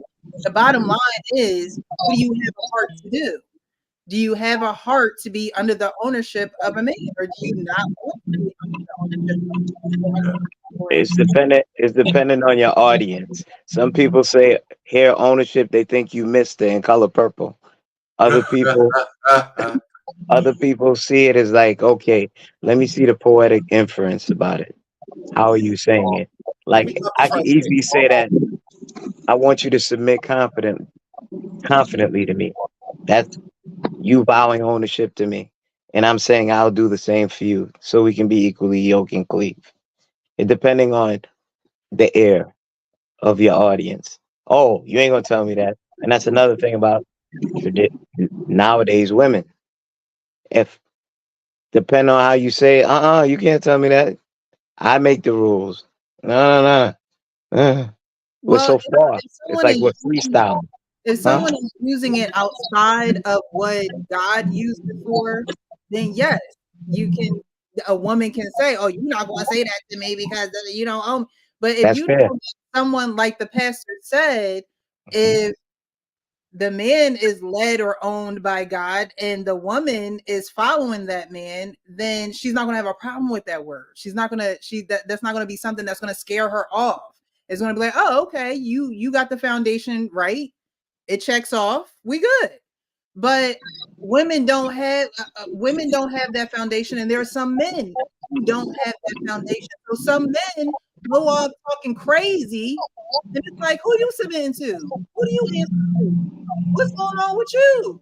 And a lot of men will get offended or like, oh, why would you ask me that? But if I go into a school, I'm going to want to know who the principal is. I'm going to want to know who is the leader in that institution. You know what you said? You said something earlier, Precious, and I want to say that we are sensitive to words. Somebody said that earlier. A lot of people are sensitive to words, and we get into arguments because we get offended by words, and we argue over semantics. But beyond that point, what you said earlier, that I definitely don't want to overlook, you used a PhD. That's because those women worked hard for those PhDs and those letters in front of their names, and they want to be. That's because they value the hard work they put in. And the problem with women a lot of times is they don't put in hard work into their relationships. And therefore they often fail. And we need to really reevaluate what we're valuing as far as where we're putting our hard work, especially if this relationship is supposed to be the most significant thing of your lifetime. And that's what marriage is supposed to be. And unfortunately, we lose sight of that. That's Word, crazy to word. think that a woman would value doctor over MRS. The doctor means more to them in this society that we live in over MRS. That's just where we're at. That's where we at today. That those letters and all of that stuff means more than being a wife and being a mother and all those things. They don't value it anymore. I just had a conversation with a 19-year-old here at the gym, and yeah, I told RP earlier on his stream, we're doomed. We're done. This shit is over. It's over. You can try to save it as much as you want to, but when they 19 and 20 talking like that, you can forget it. They don't want to be wives, right? They don't want to take the man's last name. They want to propose. They want to do the work. They want you to take their last name. Shout out to Zoe Saldana, right? They want you to take their last name. We're in a different time, different world. And as much as the old guard wants to hang on, the younger people are just, they ain't hearing it and they ain't having it. It's unfortunate. Culturally, in that video, Sean said, folks want to argue words and semantics and things like that. Culturally, the guy talked about ownership. People reference the Bible when they talk about submission and things like that.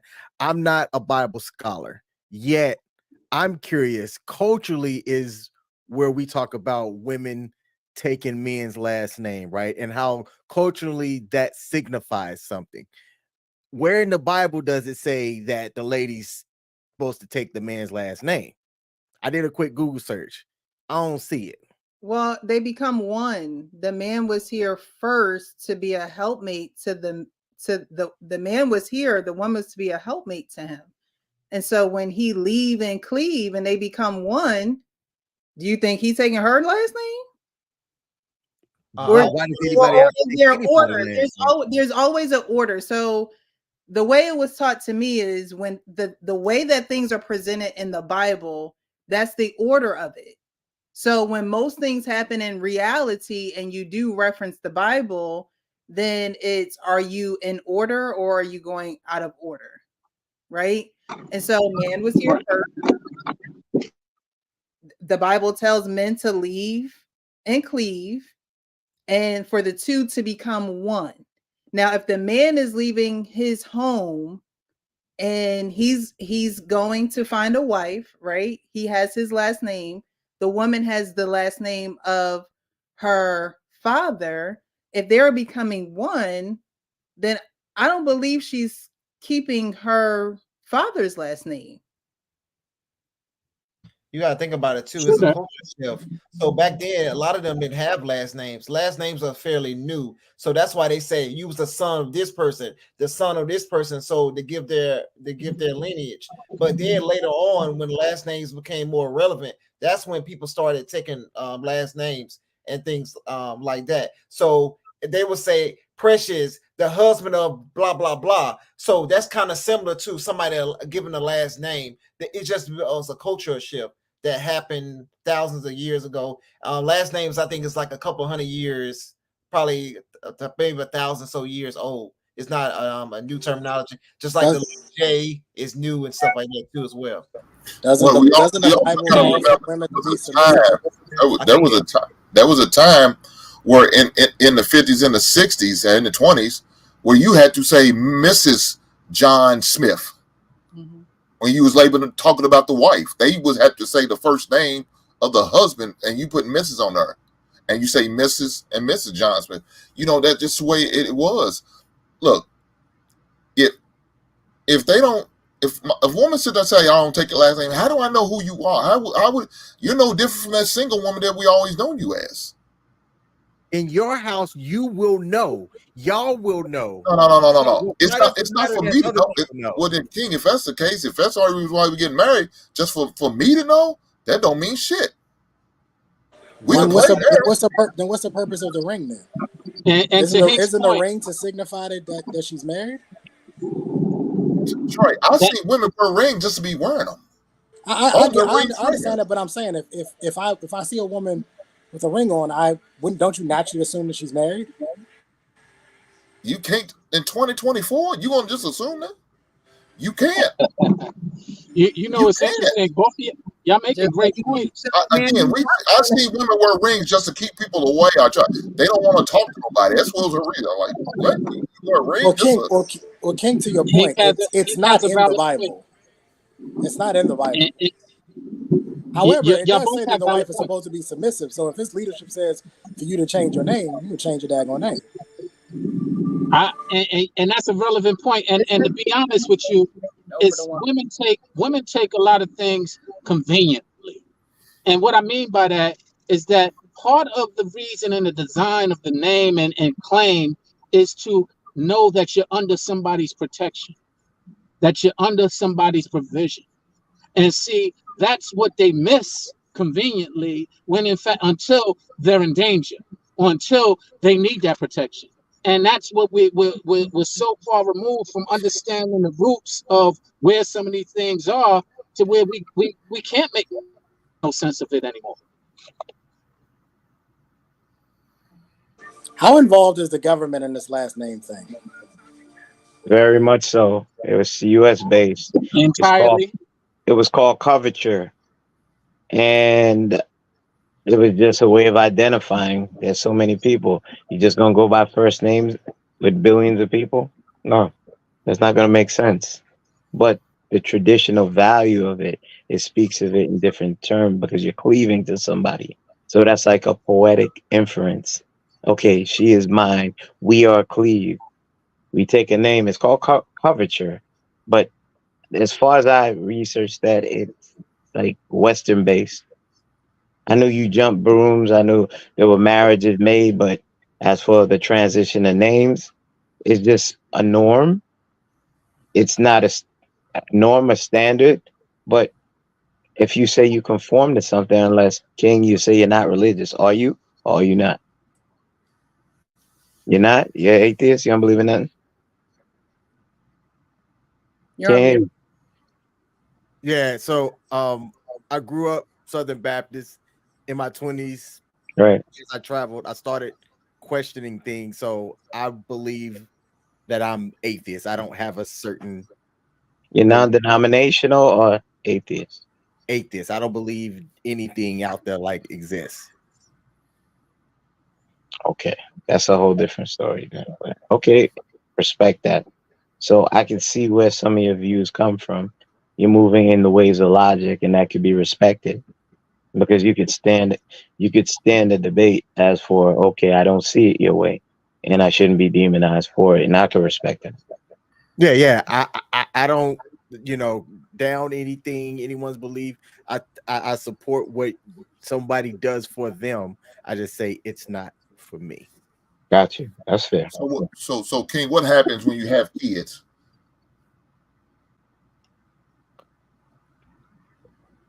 I mean, that's kind of where I'm at now. My wife is a believer. I've never my ex-wife, my kid's mom is a believer, and we didn't push our daughter either way. If she wanted her to go to church or attend things. No, I'm not talking about church. No. I'm talking about kids as far as your last name.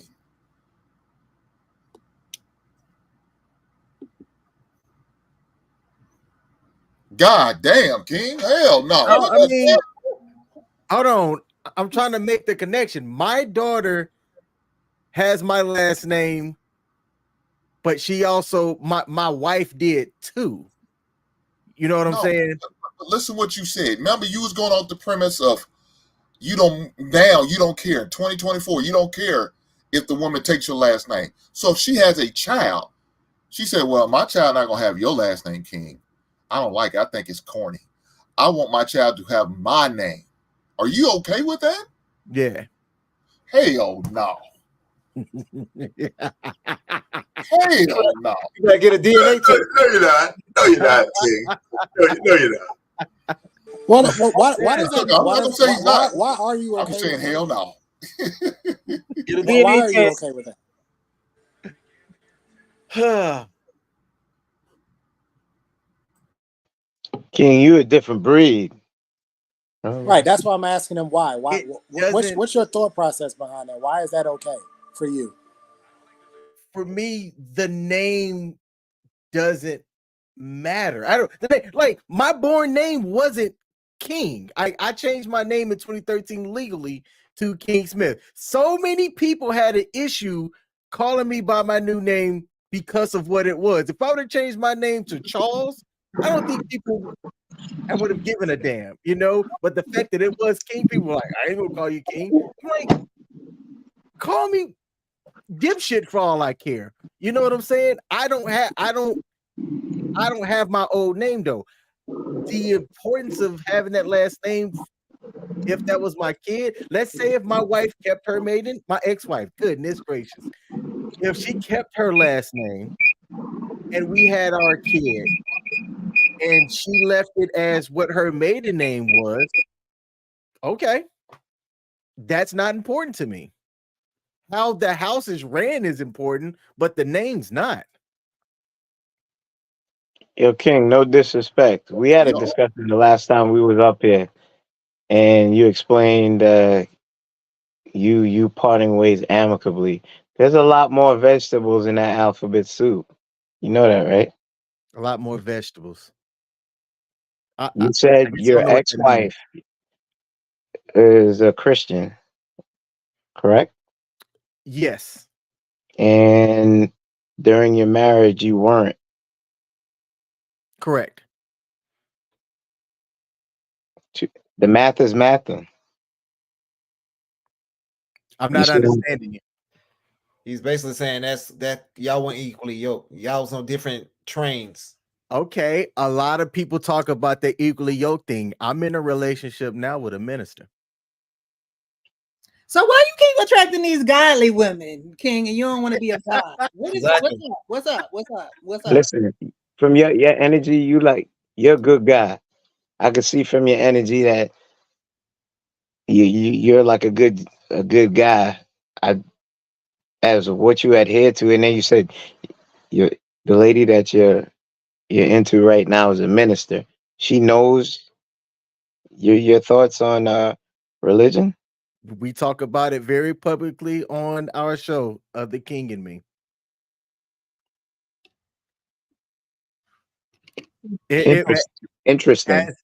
As a matter of fact, as we were getting to know each other, it was one of the things that I was clear about, because I told her, I said, hey, I don't have many examples of, we're just going to say, a split household on that matter working out. It didn't work out growing up for me between my parents.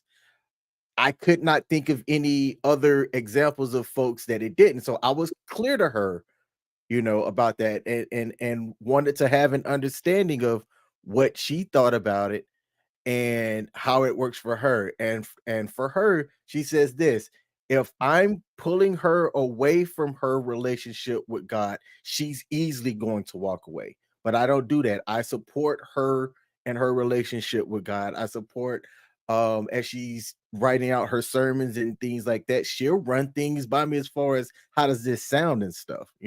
From a religious standpoint, I don't understand that, but her and her relationship with God, I don't interfere with it. I don't, you know what I'm saying? Hey, you take whatever you need to do to read, pray, all of that.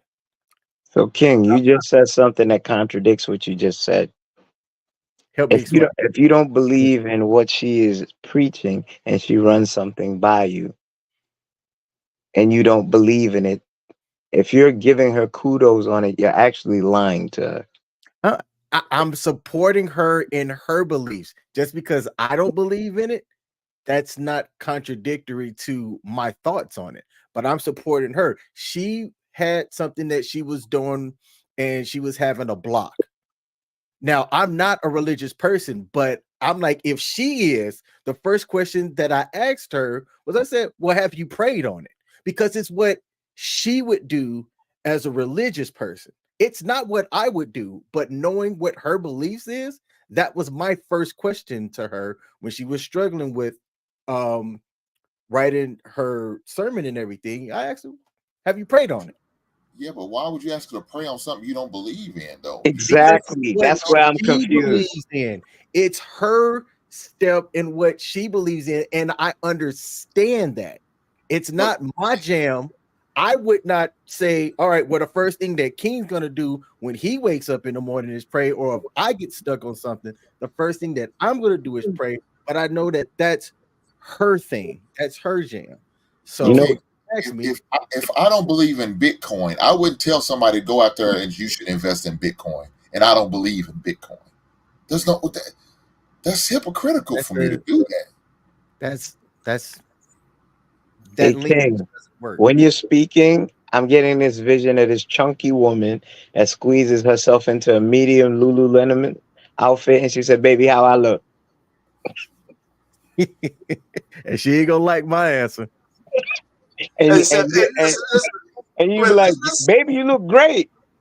let's move away from just King, because King, I'm one of those kind of guys. I have one foot in the secular world and one foot in the non-secular world. Because my wife is really, she works for the church. We belong to the same church, but she was born and raised in this church, and she works for the church now. She's been there, so I understand her passions for Christ. And I went to Catholic school, and I converted to be a Baptist, but I did it for her. I just did it for her. I said, because to me, it's the same God. So only one. Yeah, the Baptist God and the Catholic God is the same dude. He's the same dude. Yes, he is. Yeah, he's the same dude. And the Muslim dude is the same dude. We And the might Jewish have God is a the same different show for this stuff because But anyway, so King, I kind of understand where you are, but I know a lot of people like these divisions and all that kind of stuff, and I just, I can do without them. So one foot stays firmly in the secular world, because you know why? Because in my Bible, there's a lot of stuff that's just plain old common sense that secular people could use without pointing it to God. So you could reach them. You could reach people with a lot of good stuff out of the Bible without saying, well, God said this. You know, the golden rule is something that everybody should follow, whether you're Christian or not. I think the difference is because most people will be agnostic, like they'll believe that something exists, right? Agnostic. They That's what just I don't meant to know. say. They just don't know. But to say nothing exists and everything was created from just like the nothing, like this, I think that's when it's like, all right, you just. I think that's the issue. But if you was agnostic, I'll be like, all right, I can rock with you. All right, cool. You don't like this doctrine. You trying to figure the stuff out. Cool. But just to say nothing exists, I They think got that's a, they got a pit for you down there, like in rotates down Nah, there, man. I'm not going. I not would for never that. go to that level, but I It's just think it's kind of logic. I'm odd talking about that. that the relationship that, and that's not to say anything negative on it. How can that last? Now, if her flock finds out that you don't subscribe to a higher being, you That know was one of my how that questions, Kenneth. diminishes. That that was one of my questions, Kenneth. And for me, like I said, I don't care what the world thinks. What did you and I agree to? That's what matters to me, because Kenneth, I asked her that same question. I said, hey, you're a minister, you're in that position. Like, what are I initially told her, I said, hey, in my opinion, it takes two strong people that understands their relationship to make that work, because it's not going to work if you allow outside influence to form your opinion on what the relationship is like in your household. I'm like, so if you believe that I'm not taking you away from your beliefs and we can work our relationship long term with other factors, then we can work. But if you listen to outside influence that has nothing to do with what we have going on, it can't work. Can't tell a man what to do in his own house. That's I mean, we all have our different views on it. But did everyone get to this video? Did everyone speak on the video of the woman who didn't want to take the last name and the pastor? All that, we good with that one? Crystal does say, good Yes, evening, ma'am. Channel King. Do you believe in gender roles or require her to submit to you? Do you consider yourself the leader in the relationship since you also are dating a female minister? That's a great question. My take on it falls like this: being that I played sports, there's several people on here that played sports as well. I think that a household is doesn't go in the right way for what that household needs if you have too many people steering the ship. So for me, it's my belief that it's the guy should be the one steering the ship, or have one person steering the ship essentially, and having everybody else on that ship be on board. So I'm the steer shipper in this relationship, and she's on board with that. All right. So we're gonna get on to this last topic. I saw this video and I wanted to bring it to you guys. I wanted to have some real talk tonight around male sexuality, because it's not something that a lot of men talk about. I'm not asking you to share any type of details you don't want to share, but I think this video is something good that we can talk about, because before I play the video, women or little girls usually sometimes have that talk, the birds and the bees, the sex talk, right? Did y'all ever get that talk growing up, the sex talk? No. Not really. No. Yes. When I was 15 years old. Yes. 15. It was too late then. Oh God. You want to hear how my sex talk went, Precious? There we go. Don't bring no babies in this house. That That's was mine. similar to a lot of people's. Same. Yep. Facts. James, how about you? The same. It was at a young age, especially once they find out, you know what I mean, in middle school and stuff like that, people was active. So They wanted to make sure we wasn't bringing no kids, kind of like that was, and the different type of women that you're choosing. So had that type of conversation. Right. So you have a sexual organ and you're not being taught about it. Right. So we're gonna watch this video. You guys listen closely because he does say a lot. He's definitely a talker, but I think he does say some interesting and relatable things in this video that I think men probably could relate to, but they just don't speak on. King K, one of the things that you guys spoke about, the sexual appetite of men. Playing with myself probably at like 4 or 5 years old. My mother came one night and caught me, blasted me, made me feel very ashamed. It created a split in my personality. But she's telling me God is mad at me for this. I had to create different versions of myself sexually, one of which was a place for me to be my unbridled self in pleasure, but also in hiding. And then the other, devout. A lot of men, when they get in relationships, they got two versions of themselves. The one that show up with the wife in the household, the one that show up with the boys when they go to the strip club. Multiple versions of the partner that we present ourselves to be. Where I was scared of my own sexuality. Having that longer period of being a virgin, trying to navigate that within myself and not having nobody to talk to. The brothers who start early, the other end of the spectrum, same thing, they don't get a learning curve. For a lot of men, we are sexualized very early, but we don't get no education, emotional education attached to sex. Hit a woman's spot the right way, what that's gonna do to her heart and how she's gonna start to respond to you. The pressure you may feel if you're not ready to have a woman's heart chakra open up to you, the responsibility that comes with that. We don't realize the power that's in this till we 30, 40 years old. Now we got 3 or 4 kids, broken homes all over the place. It's affected our finances, our ability to have time to cultivate our relationship with ourselves. We don't know who we are by the time we got 4 or 5 kids, and we trying to raise other individuals. We haven't had a chance to raise ourselves. These spaces didn't exist to have these conversations. And there was just so much shame wrapped up in my own natural sexuality. All right. So he talks about there being pretty much 2 identities. He talks about the man that's married with the wife and the kids, and then he talks about the man who shows up like with his boys going to the strip club. My question to you guys is that usually a duality in men? Like when they're in relationships, are they not able to fully express themselves sexually, or do you think that is not an issue for men? Like, for instance, right? Most women will think that a man watching porn is cheating. Right? Most women would think that that is cheating. But if that is something, excuse me, if that is something that that man likes to do, should he be shamed for that? Let's just say they're married. He likes to watch porn. Should he be shamed for that? And where do you think that shame came from? You know what, Precious? I think that the answer that you're going to get to this question might vary for every man that you talk to about it.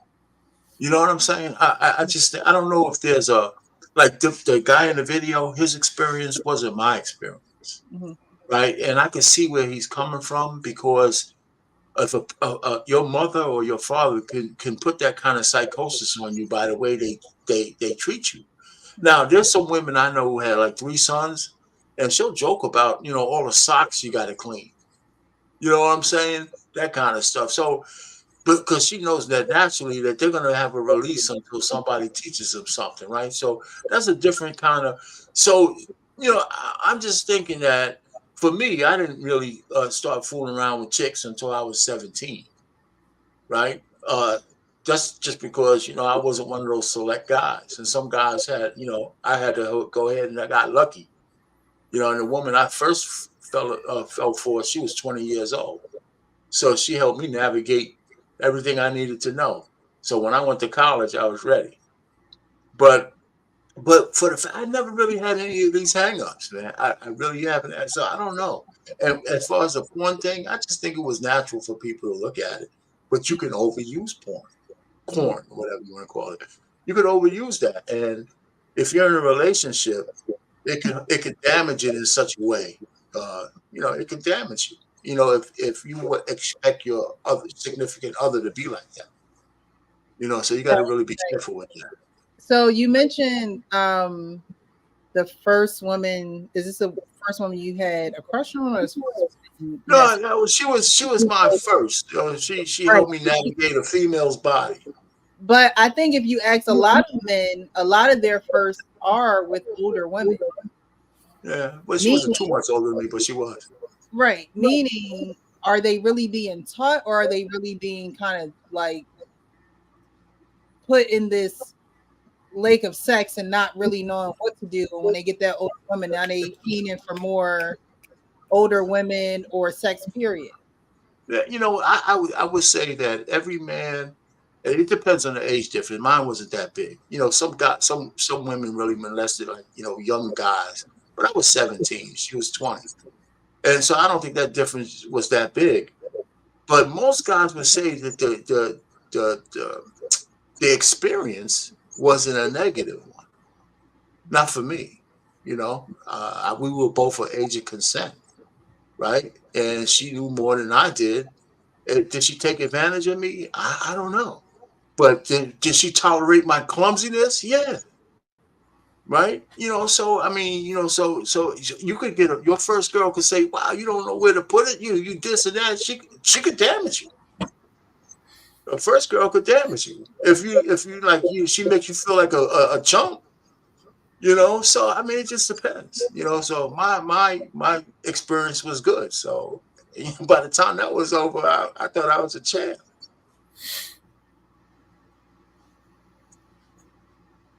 So, what about you guys? Do you guys think that sex is something that's talked about with men?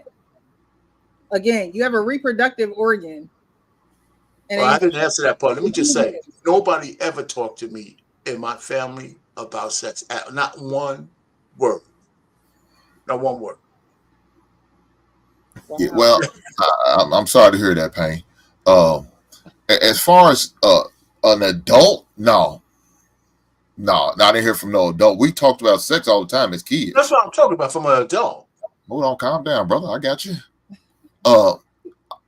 As kids, we talked about sex on a regular basis. It wasn't, I had older cousins. That's all they talked about. You were shamed if you ain't got a piece of pussy yet. Ooh, little Hank, what you waiting on? What you doing? You scared? You was embarrassed, you was shamed, and you was looked down upon. So we talked about it all the time.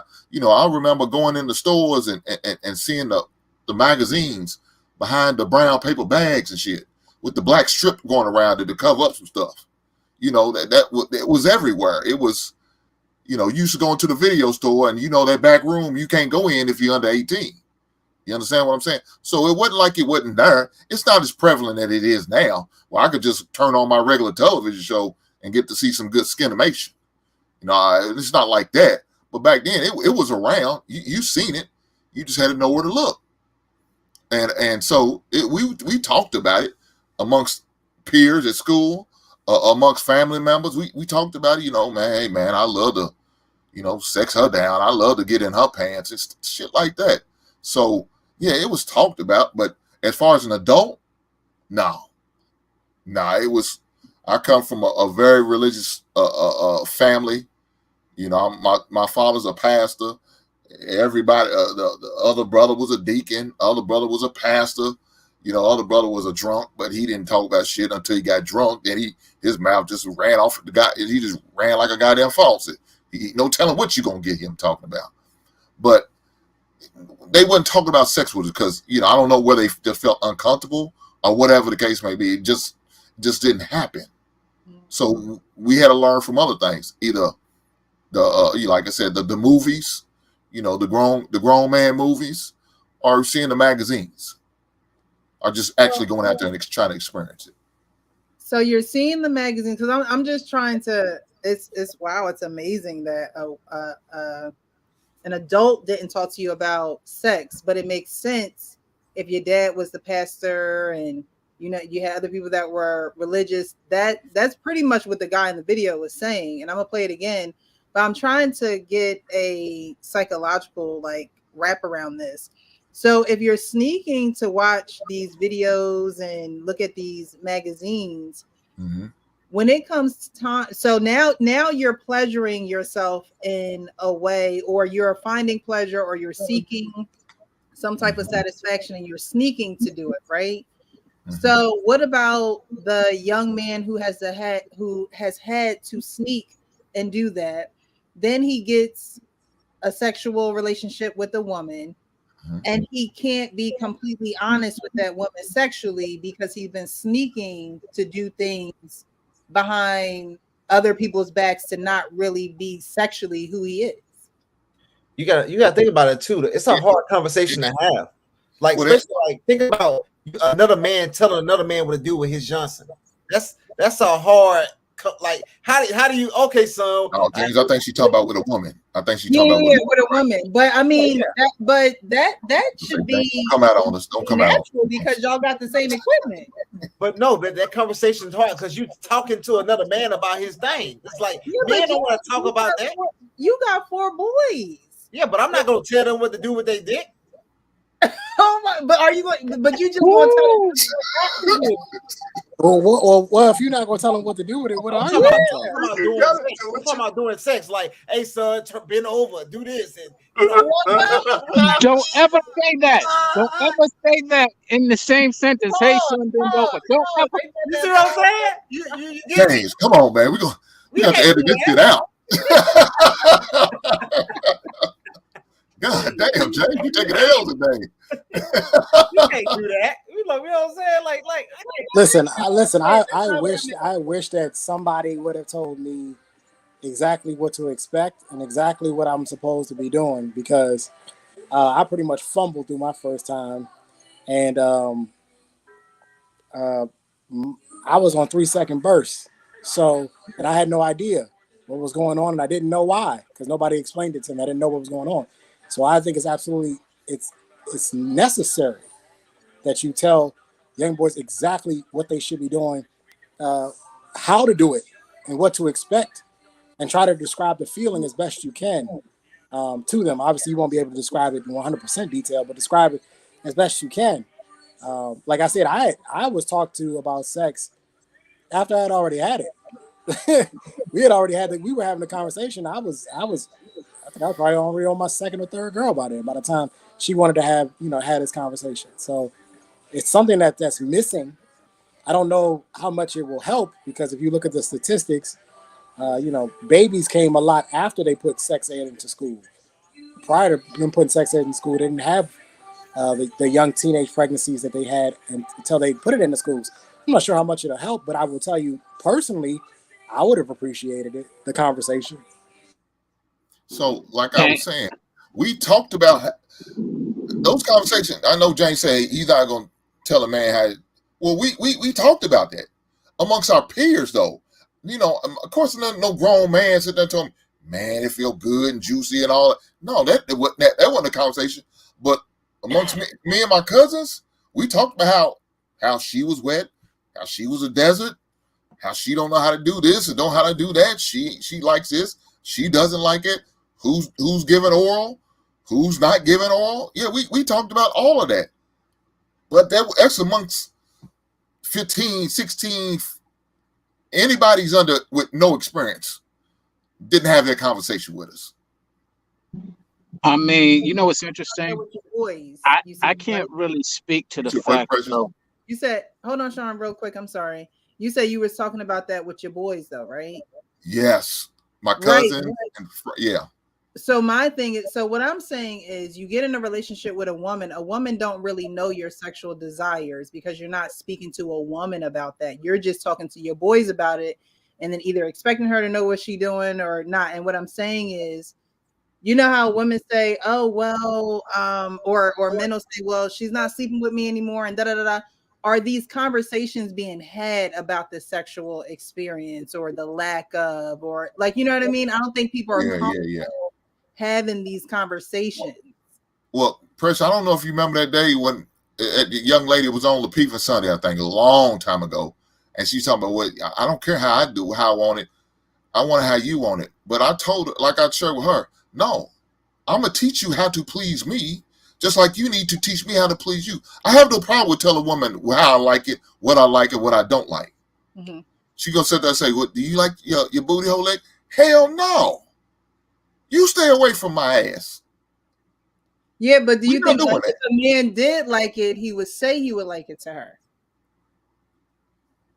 Okay, so you're saying that he would, because there are some stigmas behind that with some men, and they might like it, and it may never happen because he don't want to say anything. Brother Payne said he like his booty hole knocked in like that by, but he don't want that shit. Stay away from me. Stay away from me. Well, you know what's interesting about that? Please, nobody take and run with it, brother. As far as I know, Brother Payne doesn't like that. Our Payne, you an old freak. Oh man, listen, man. Hey, listen, there's some shit that's gotta be off limits, man. There's just gotta be some shit that's off limits. Really? Like your booty hole? We don't need to know about his booty hole. Can we move forward? I don't even want to know about my booty hole. I don't even want to know about it. What you talking about? Oh man, you know what's interesting? But you see What's interesting about your question? No, what's interesting about your question? Like what you like. Oh, I'm sorry, Sean was talking. My bad. No, what I was saying, what's interesting about your question is that what happens if a man can't? Well, what happens is hopefully he'll mature and he'll learn to be honest and open and transparent, as you always profess. Unfortunately, we don't.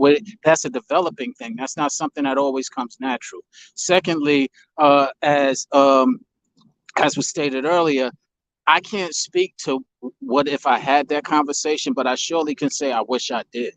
Because unfortunately, that maturity that I was just talking about doesn't come naturally, and it would have been helpful to help me mature in those places if I had somebody who could attempt or who was able to express to me what I was to expect, what I should expect, some of the standards that I needed to have that I did not get the lesson to, or that I did not get the opportunity to even have that lesson when I was younger.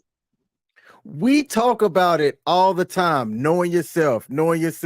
In my opinion, you can't be shamed into anything if you know what you like and you like what you like and you're able to express that freely. You can't shame me into liking or disliking certain things. It has to go back to knowing and fully understanding who you are and what it is that you like and how you like for that other person to do that to you. That's where I stand on it. Right. Yeah. Are you saying I can't shame your masculinity for spreading your cheeks? Hey, if that's what I like, you can't shame me on it. If that's You what he can't likes, shame me on it. If that's what I like, Trey, you can't shame me on that. That is interesting. Trey, you know what's interesting about it? I understand it because there was this guy who actually was talking about he liked being pegged, and we was like, "Well, you gay," and he was like, "No, I don't like a man to do it. I want my woman to do it." And I was like, "Yo," so and I couldn't argue the point that he was making, even though I didn't agree with the point he was making. So, but he wasn't ashamed of it. He was to King's point. He wasn't ashamed of what he liked. He said it very openly, and I couldn't hold it against him. I couldn't condemn him for it, even though I disagreed with it. I could not. I had no ground to stand on to oppose it. There's a running joke between some of the guys who I game with. One time I was sitting on the game and I had a bowl of noodles and I forgot to hit the mute button, and they heard the slurping sound of the noodles. Now, see, all y'all laugh because y'all know what that sounded like. That shit happened like 3 years ago, and to this day, they still give me crap on it, right? But now I'm just kind of like, what? All I'm doing is eating, so I don't even mute my mute button anymore. I slurp them damn noodles while I'm sitting there gaming, you know what I'm saying, with the homies, and they give me crap every single time. But you're not gonna shame me on it. I'm good. Are you saying that I don't have a ground to stand on for the fact that is an unnatural act for a man? Is that what you're trying to tell me? I don't have any ground to stand on that a man putting things up his rectum is unnatural. You can argue anybody putting anything No, up there. yeah, no, I'm not saying you don't have. I'm saying that when I he would agree. I would agree with you. now Trey, what I was saying is no, I'm not disputing that because you Well, you said you didn't absolutely have a have leg to that. stand on. I disagree. You But absolutely do have a leg to stand on. but the point that I was saying is that he stood very firmly and toes down of what he liked. I couldn't argue that.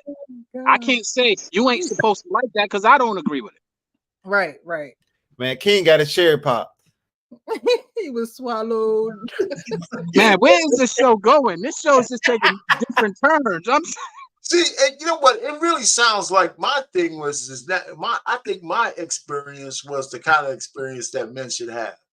A little slightly older woman who has patience with you to let you know that this goes here, that goes there, and take advantage of me. This way you touch me here, this how you touch me there, and blah blah blah. And then all of a sudden you say, "Wow, now I know," right? And then you learn, and then you go.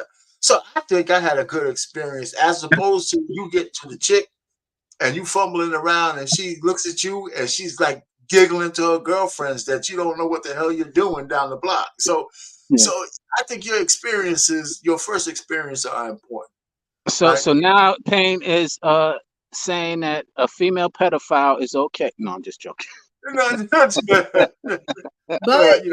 what it is saying though is that older and again there wasn't a huge age difference, but an older woman taught you pretty much what to do. Yeah. Right? She taught you what to and do. I appreciate that till today, to this day. Okay. I still know her first and last name. Ooh, I hope your wife's asleep. Your wife not watching, is she? I haven't seen her in 50 years, but I still know her name. No, her first, but has she gone on the glory? Huh? Has she I don't gone know. on the I glory? really don't. I don't know. I hope not. She would. She'd be 68 now. But okay, so you got taught, but and what I was saying earlier is that is a lot of men's experience. But some of them won't be honest, open, and transparent about that. Some of them won't say how there are women that hurt them. That's true.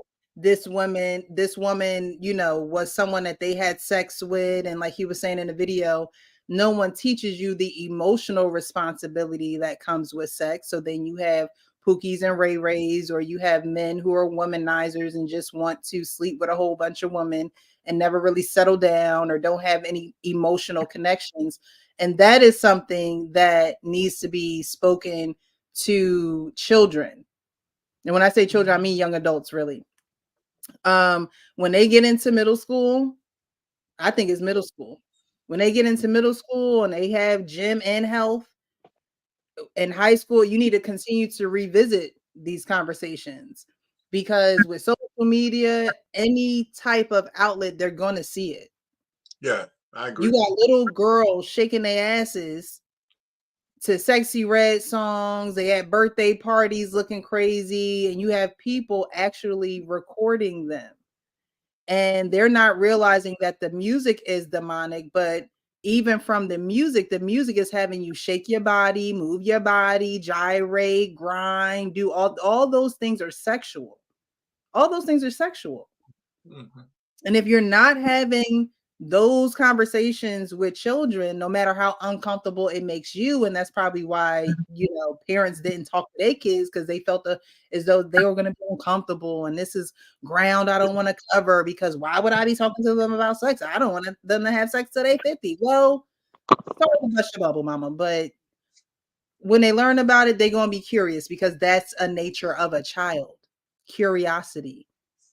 It's the nature of a child. Whether they telling you they're curious or whether they hiding it. He said he was playing with himself. That's not unnatural. No, it's not unnatural. Most children find that reproductive organ from doing that. And not a lot of children are going to be honest about that. They're not going to feel like they can be open about those conversations. And so the parents have to keep that open door policy when it comes to sex. They're going to have sex, protect yourself. I don't. Yeah, you could tell a child not to have sex, but again, they're curious. They're curious. So if they do it, what are you telling them to do if they do it? And we got to get past the, oh well, you going to hell and you ain't supposed, don't bring no babies in this house. Like, you got to be real with these kids. It's 2024. We got to do away with the baby talk. They're more advanced than they were back in the day. When I remember my grandmother told me, her mom told her, if y'all kiss, you'll get pregnant. That's what my grandmother told me. That her mother told her. If you kiss that man, you're gonna get pregnant. But she believed that. And it was a lie. So we have to be honest, open, and transparent when it comes to sex, especially with men. Mothers have to do, or even fathers. Take your son, like I was saying with James, you know, you got 4 kings out here, 4 of them. And they're going to be coming home. I done met a girl. And I can't stop thinking about her. What you want to say to him? What you want to say to him? You know? Sometimes we get our pride to where we don't like that uncomfortable feeling, but we need to really face it and God and really have that conversation. I had to have a similar conversation with my daughter, which is even harder to me than having it with a son. Ain't nothing hard about saying keep your legs clean. I think James is in a unique situation though. All he has to do is to get to the oldest one, and then he can actually use the oldest one to teach the younger ones. Facts. That's exactly what I do. Like I have the oldest one teaching them how to wash dishes and all that right now. I train him, and and it's helping him with his leadership skills too, as a young man, and trying to get them to listen to him and stuff. So I basically just got to get him right. So we put a lot of energy to him just to get him right. So the next one's coming out there and we'll be all right. Yeah, but you can't. I don't know if you could do that though, James. I mean, because they're individuals, right? And so the levels of learning is different. Understanding is different. I grew up in the same house. I had 4 brothers.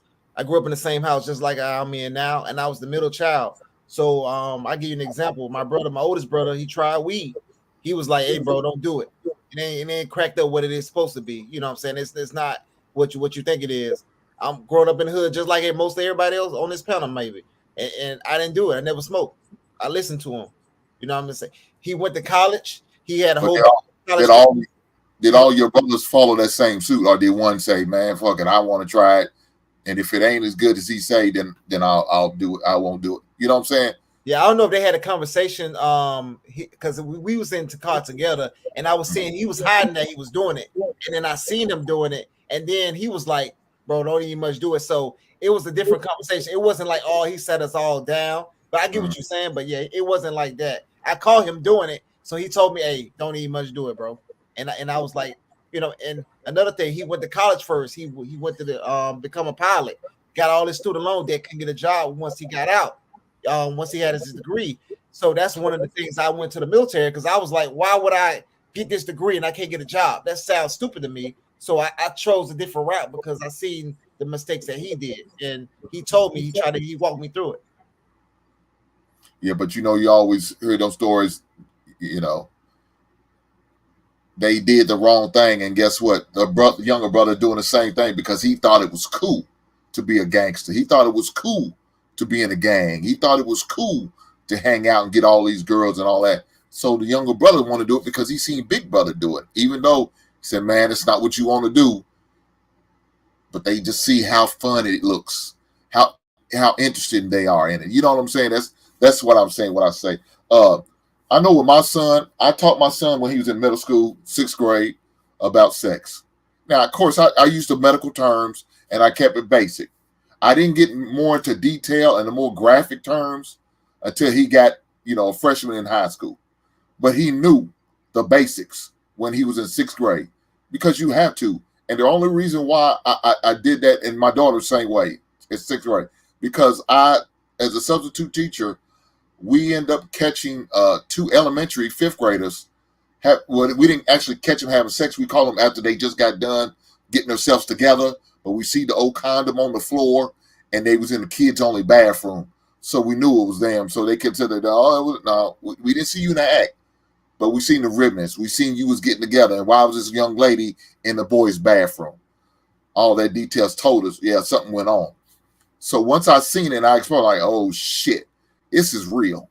So I had to have a conversation with my son and my daughter was first. Had my daughter first because I've seen it, and I didn't want my daughter that to happen to my daughter, or even getting pregnant at that age. I couldn't imagine. But yeah, as soon as I felt like she could actually handle the conversation, I had it. Didn't matter. Yeah, I think the older child just to set the standard. So now they got the parents to hold them accountable, and they got the older brother to hold them accountable too as well. So now you have, because you as a brother, you're gonna see different things that the parents can't see. Like it was stuff that I was sneaking doing, you know what I mean? Like you talking about with the videos and stuff. Like I was doing that back in the day too. My parents didn't know. But you know what I mean, my older brother can see it, or my brothers can see it. So that's just a form of that. But I get what you're saying, bro. Yeah.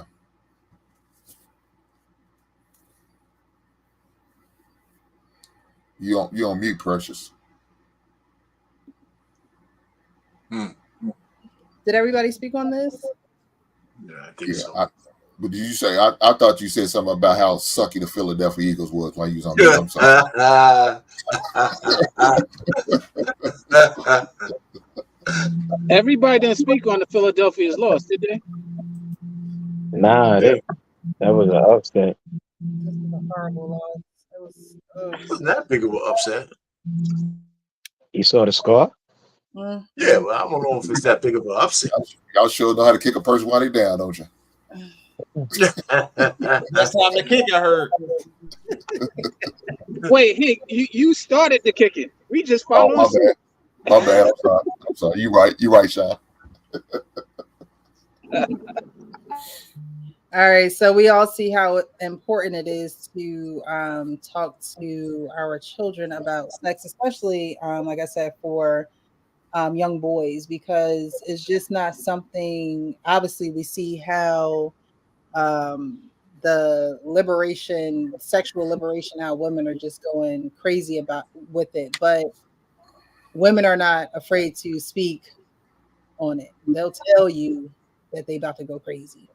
But when it comes to when a man and a woman gets together and you guys, are talking to each other about how you sexually express yourself, that's the time where you're not really being honest with each other if you don't have those conversations early in the game to be comfortable talking about something like that. And that's how needs go unmet as well. If you're not comfortable saying what you want, like Hank was saying, like I'm a teacher, or I'm gonna tell her what I like, and not a lot of men are like that. Honestly, they're not going to say what they want. They expect you to already know how to please them, or they think that one motion is going to do it all. So you have to be expressive in that way of actually just talking about sex in general and what you like and what you don't like with the person that you're with. But you have to speak about it in ways that you're not feeling shamed for what you like. Like someone was saying earlier, like a guy was being, criticized for something that he liked, and somebody thought it was gay, but it was like, no, that's what I like doing with my girl. Just because you don't mean that what I'm doing is wrong. And I don't think that a lot of men are necessarily like that out of fear and out of shame of like what the guy was saying. So I'm gonna just play it one more time because there was one more thing he said in there that I wanted to touch on. Your first King K, one of the things that you guys spoke about, the sexual appetite of men. Playing with myself probably at like 4 or 5 years old. My mother came one night and caught me, blasted me, made me feel very ashamed. It created a split in my personality. But she's telling me God is mad at me for this. I had to create different versions of myself sexually, one of which was a place for me to be my unbridled self in pleasure, but also in hiding. And the other devout. A lot of men, when they get in relationships, they got two versions of themselves. The one that show up with the wife in the household, the one that show up with the boys when they go to the strip club. Multiple versions of the partner that we present ourselves to be. Where I was scared of my own sexuality. Having that. So that's where I wanted to stop at when he talked about multiple versions. I wanted to ask you guys, have you ever been in a relationship where you felt as though you had to have multiple versions of yourself because it wasn't who you were wasn't acceptable, or you didn't think that it would be acceptable with that person? No. Nope. I recall being in a relationship when I was younger when I felt I had to put on a certain face, but that wasn't being real me. And then I had to take my lumps and realize, yo, be yourself. Yeah. I think when most men do that, just come out on front with a, hey, this is me, this is who I am. I think they'll get a lot more out of their relationships. And I think us sitting back trying to lie because we're trying to call those people's feelings is another reason why a lot of this dysfunction is happening. So, hey, men, just be yourself. You know what I'm saying? You might have made some mistakes. Just if you still doing it, stop it. Just say, this is me. This is what I got going on. Either you're gonna join the team or no. Well, this gentleman showed. He told us where his trauma came from, right? Mm-hmm. And if you didn't have that it didn't have to come from your mother, but he told us where his trauma came from. I just think that so like I said, for almost every man, there may be a different story. There's 8 million stories in a naked city. I think the one thing that will bring it together for men, one, we have to realize that men, heterosexual men, let's just leave it there, are wired to want to have sex at some point when they get to that level. So I think what we need to do is try to get men to the point where they have discernment as early as possible. And only way to do that is not telling them not to have sex, but to tell them the consequences of their sexual activity. I don't think we talk about that enough because sometimes it's easier. It's like when they used to say just preach abstinence, so you don't have to say anything else. That shit didn't work. Right. Because it's not, you have to add some of the consequences to make. So if you don't really curb a man's appetite for the pleasures of a woman if he's wired just normally. It's just something that God created.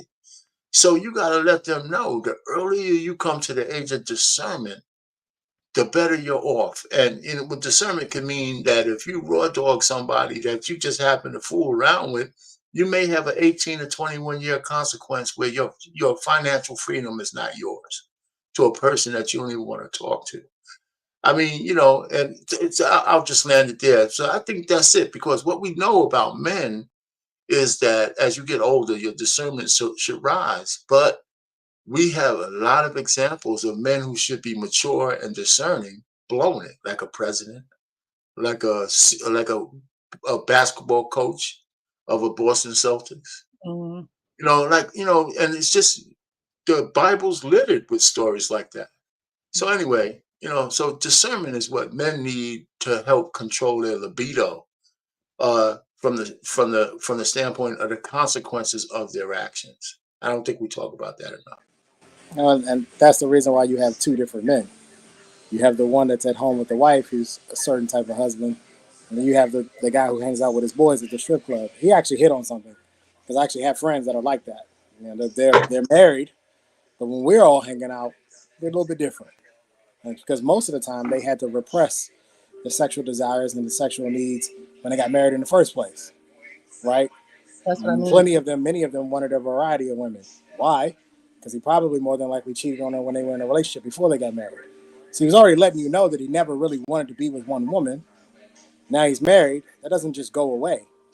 Somebody said earlier, was talking about whether or not watching porn was cheating. Of course it's cheating. It's absolutely cheating. Why? You're trying to satisfy the need for variety. The only difference is you're refusing to go out and actually be with another woman, but your desire to be with other women is there, which is why you are logging on to the corn site, because you have a whole host of different types of women there. It is cheating. Of course it's cheating. And so what happens is that a lot of these guys, they're two different guys. And there is a duality. And for a lot of them, that's how they survive. That's the only way they make it. Because if he couldn't be himself with his boys when he go to the strip club, he would probably go insane. Because I can't imagine somebody thinking that being with somebody for 15, 20, 25 years, it doesn't get old at some point. Of course it does. Everything does. Nothing is the same after 2 decades. You have to get boring at some point in time. You Well, have to get Trey, old let's at ask some point in somebody time, who. and maybe you can do some things to spark it. Maybe you can do some things to change it up. Maybe you can do some things to make it fun. But at the end of the day, it is what it is. And for the majority of men, they like variety. So what he's speaking on, what he's saying, he's not far off. He's actually kind of right there, because I've seen it with my own friends that are married. And I gotta be honest with you, most times I feel sorry for them. Because you can see they want to go talk to these women. They want to go have conversations, but he can't. He can't do anything. He's married. Feel bad for him. But that's the choice you make, I guess. I don't know. Y'all married people. I Well, don't know. Trey, let's ask somebody who's been married for about 8 decades. Our I'm just trying to say where the discernment. Just see where's the discernment coming to your. I'm not going to argue with what you said, Trey, because you have a point. But I don't know if it's duality. Does having sex as a man with the same woman? Do I get bored? Does the woman get bored? You know, I Yeah, mean, she get I know, bored. but the point is, it's not a thing of boredom because it's not linear, right? Because it really isn't. Well, unless you've been married that long, because it doesn't necessarily have to be the most important thing in your life and relationship for 36 years. You build a whole lot of other things. I said this on the other panel the other day. I mean, my wife approached me the other day to fool around, right? I mean, after all, I don't even want to look at myself in the goddamn mirror, right? And so she's still that. What I'm saying is, not that that was such a crazy thing, but the point is, what makes people cleave to each other is something that you can't understand unless you're kind of in it. Because if you're together, I mean, this whole variety of things is not really required. My sexual life with other women was from 17 to like 25, 26. And in that period of time, I had enough different variety to understand women. So once I found my wife and got married, then that was all over. Right. So my desire to have another woman out there wasn't that great because I knew what it would mean. I know what it would mean. So I just think everybody's different. But I have friends who cheat on their wives or like to go to the strip club. I used to go to the strip club. Even when I was married, but it was boring to me because it couldn't go too far, right? It couldn't be, I'm just spending dollars, and that was it, right? Because you can't get no, you can't go any further. So why would I put myself under that punishment? So, You but everybody's different. So I'm not saying everybody should be like me. That's just my experience. Are you saying, R-Pain, that if you got a hall pass, you wouldn't take it? No, I wouldn't. I wouldn't. You know why? Because my wife will come back and say, "Where's my hall pass?" And I'm not giving her one. Goddamn it. You know. So I would, So I don't believe that a woman will come up to you and give you a hall pass without some point saying, "Okay, it's my turn, but boy, it's my turn." No. Yo, Pain, you So just you told on would take a yourself. hall pass You if just told she on didn't yourself. get a hall pass. That's Listen, what I heard you say. I'm saying that, listen, what's good for the goose would be good for the gander. I don't Right, that's believe what I'm that. saying. So you would take it if she didn't get one. Pain, Yeah, you told but on yourself. Come on, You Pain. Come on, listen, brother. listen. I'm not gonna run away from that shit. I'm not gonna take it because I don't want her to come to ask me that she goes. You Because I'm just not gonna get repeated it. what I'm saying, R-Pain. I Pain, agree with you. I don't care if you think I So told you her would take myself. I said you the would take shit. the hall pass. You would Ayo, No, take I it. wouldn't Pain, take. Go ahead, Pain, go ahead. you just said the only reason you didn't go too far in the strip club because there was restrictions. So you just openly admitted that if they No, would have let you go to the Mosey Wozy, you would have took it. no, not the Hey, strip Kenneth, club he wanted to go in the restrictions. champagne room. Not That's what that not in the was. strip club. I'm talking about my restrictions, not the strip club's You restrictions. just said about 2 minutes ago that you felt that you couldn't go too far because you was tossing dollars and it got boring because you couldn't go too far. No, Did because you not I say that? wouldn't go. Yeah, because I wouldn't go further. No, that was it. Just tossing the buck. Listen, listen. I'm not gonna. If you want to go to the strip club, I'm talking about my restrictions, not the strip club's restrictions. No, because I wouldn't go further. No, that was it. Just tossing the buck. Yeah, because I wouldn't go further. That's that was it. Just tossing the buck. I mean, I could have made side deals with the honeys and get out. I wasn't gonna do that. It's just, so all I'm doing is just tossing dollars to some. So you paid to tease yourself on purpose. Yeah, the shit gets really old, man. That's why you don't do it. That's why I stopped doing it. So it never crossed your mind? Of course it crosses your Cheater. mind, It crosses my mind. You just don't do it, man. Wait, what do you mean? I'm supposed to be some kind of Iron Man now? Payne, Shit, as a lawyer, Nah, Payne, as a lawyer, I want respect you to you. be I quiet. respect you, OG. No, I I'm just, messing I with just you, want to Arcade. hear I'm it. just messing with you, bro. I hear you, man. Of course. So you got to make choices not to cheat, man. It's not like, okay, if I think about it, all of a sudden I'm cheating. No, but one of the reasons why I don't cheat, because I'm gonna be. This is it, because I have to cultivate relationships with women to get laid. I would never do that to my wife. No, no. So I don't have a side babe. I Listen, wouldn't do that. my first 4 years in the military, I was a piece of work, and I tell a woman straight up, I'm going to cheat on you if you want to be in this relationship. Just letting you know ahead of time, letting you know that I'm going to sleep with other women. This is a choice you can make, but I don't want there to be any surprises when you find out that I'm having sex with another woman. And surprisingly, they were okay with it. I was shocked. Well, did you stop them from having cheat? Or maybe they had their own hall pass, like our Payne was saying. You know? They were taking their hall pass. You best believe it. Best believe it. Hey, All man, right. hey, listen, I wish you guys, I hate to be alone on this island. Some of you guys got to get married, man. So y'all could, like you, James, you come talk to somebody after 30-something years, man. I don't think you sound that much different to me. Nah, man, I never really got the strip club vibe, man. Honestly, it's a waste of money. I'm too cheap for it. I was I'm just talking about the duration. I'm never for to throw this damn money in, and then now I got you shit like the hell no. So I never really got into that phase and stuff like that. So that kind of that saved me. I guess. That's good. That's good. I've never understood the logic of a strip club either, James. To be honest, even as a single man, it does to me. It makes no sense to pay to have a woman tease me on purpose that I can't do nothing. I can't do nothing with. That don't make no sense to me. Nah, you can't diminish the strip club like that. A lot of guys with rough relationships that don't want to go home. Your wife don't do that. And the girls do like other things that the wife don't do, and they want to live in a fantasy for a little bit to get away from what they have at home. So why not just hire an escort? Why hire one and you could just go to the local strip club, toss a couple pieces, so pay some donations and tithes, and then go home. Not donation and tithes. I can't rock with it, man, because those type of women be the worst type of women too. They hate men. You just look at their face and it's like, man, it's I don't know, man. It's like I can't get with it. True. That's because they see the worst men like our Payne. They see the worst. That's true. They never see the best men that come in there. Like the best guys don't come in the show. They only getting the worst. Hey, you know what? Damn, all Payne. You know what the problem is, though? You can't go to a strip club with a bunch of black guys because black guys try to get, all kinds of feel off of $1. The white boys be feeding the meat. Our Payne, that's enough. That's enough. That's enough. Okay, telling on himself, ain't a whole experience. That's enough, our Payne.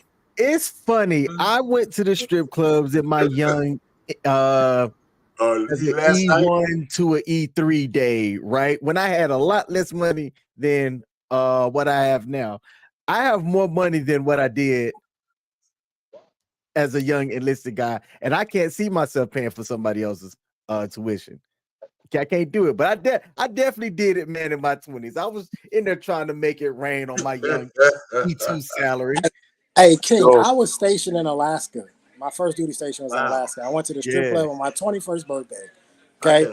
And she was dancing, little thick, little Samoan thing. She was cute, you know what I mean? She was all right. And she's dancing. Somebody had paid for her to give me a little dance, and she decided that she was going to move my manhood around, right? And she was going to dance and grind on my manhood. And that's when it clicked to me. I'm like, yeah, this is not going to work. this dry humping thing is not gonna work for me. Like, and that was the last strip club I ever went to. Like, I was like, this is not gonna work for me because I want more, and you just sitting here collecting money and dry humping me. Like the logic just don't Yeah. it don't factor in my brain properly. I have to laugh now, like I said, but I definitely went my 20s, but I don't see the point now. Black Lexicon says, if a woman asks you to do something that is out of your range and uses the words, you never know if you like it till you try it. I'm like, Run fast. oh my goodness. That's funny. All right, we're gonna finish getting through this and then go on to the last. I'm gonna do something different other than final words tonight. Longer period of being a virgin, trying to navigate that within myself and not having nobody to talk to. The brothers who start early, the other end of the spectrum, same thing. They don't get a learning curve. For a lot of men, we are sexualized very early, but we don't get no education, emotional education attached to sex. Hit a woman's spot the right way, what that's going to do to her heart and how she's going to start to respond to you. The pressure you may feel if you're not ready to have a woman's heart chakra open up to you, the responsibility that comes with that. We don't. And I think that's what Sean was talking about earlier. He dropped off, but I think that's what Sean was talking about earlier, how men know how to get what they want by little white lies or omitting the truth or, and don't realize the responsibility that's there when now you're having sex with this woman and you hitting all her spots, every single one. But then you want to act like you're not with her. Then you want to act like, oh, I don't want anything serious. I don't, so that's where the maturity of, if you're going to have sex with a woman, let her know what it is and what it isn't. You know what I mean? Like Trey said, hey, look, I'm going to be with you, but I'm going to have a couple other females because that's just me. And I'm being honest with you. If you down with it, let me know. If you're not, then I can keep moving. But that's the honesty that a lot of men need to carry with them, because then you create the women that you don't want your sons dating, that you don't want to date, that you complain about on the internet. You don't want to be married, but you want to complain about these women that you sleeping with that are not the women you sleeping with, but you creating these women that you sleeping with. So I think that's what he was trying to say there. And I wanted to point that out because not a lot of people take the time to understand the psychological thoughts behind a Pookie and Ray Ray. Pookie and Ray Ray wasn't given a sex talk. A Pookie and Ray Ray wasn't given that sexual education or saying, hey, it's your responsibility emotionally to be real with this woman if you're going to have sex with her. They're not giving these talks. They're not talking about this stuff. It's, oh, how many you get today? Guess who I banged? Girl, old Kelly down the street. And then I had Sandra the day before. Not knowing that Kelly and Sandra now about to turn into killers. They about to turn into backstabbers. They're going to turn into malicious women because you just wanted to bang and keep it moving. So these are the conversations that you had to have with your sons, your little boys. It's like, all right, I know you might be feeling something down there in them nether regions. And I know you might like her. I know she might be cute or this and that. But this is what's going to happen if you're not honest with yourself. You're not honest with her. This is what's going to happen if you're not protecting yourself and you don't feel the need to protect her either. So that's a discernment talk. Right.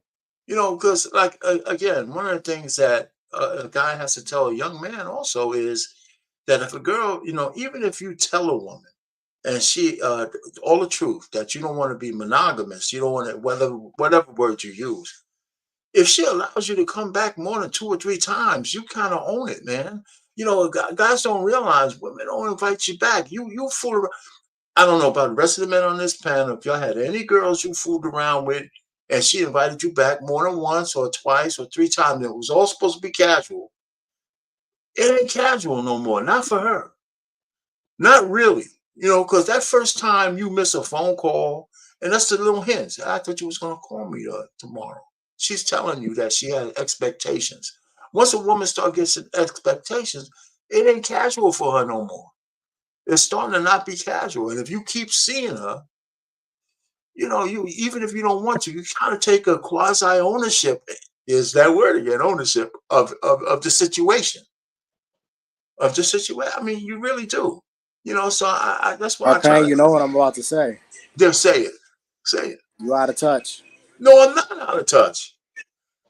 Okay, okay. Tell me why I'm out of touch. Go ahead. Because these women build differently. They're not built with the same quality 30, 40, 50 Yeah, years ago. I know what you're These saying. Some these of them these can. women are sexually liberated. These women are independent. These women can accumulate debt and get degrees. If she's sleeping with you, she's sleeping with you. And she's sleeping with And somebody else, she's everybody sleeping with else. somebody else. And she might call somebody, one guy, that might be them, but it may not be you. That whole thing you said, that might be a true statement. You may not But it be might that not guy. be the guy.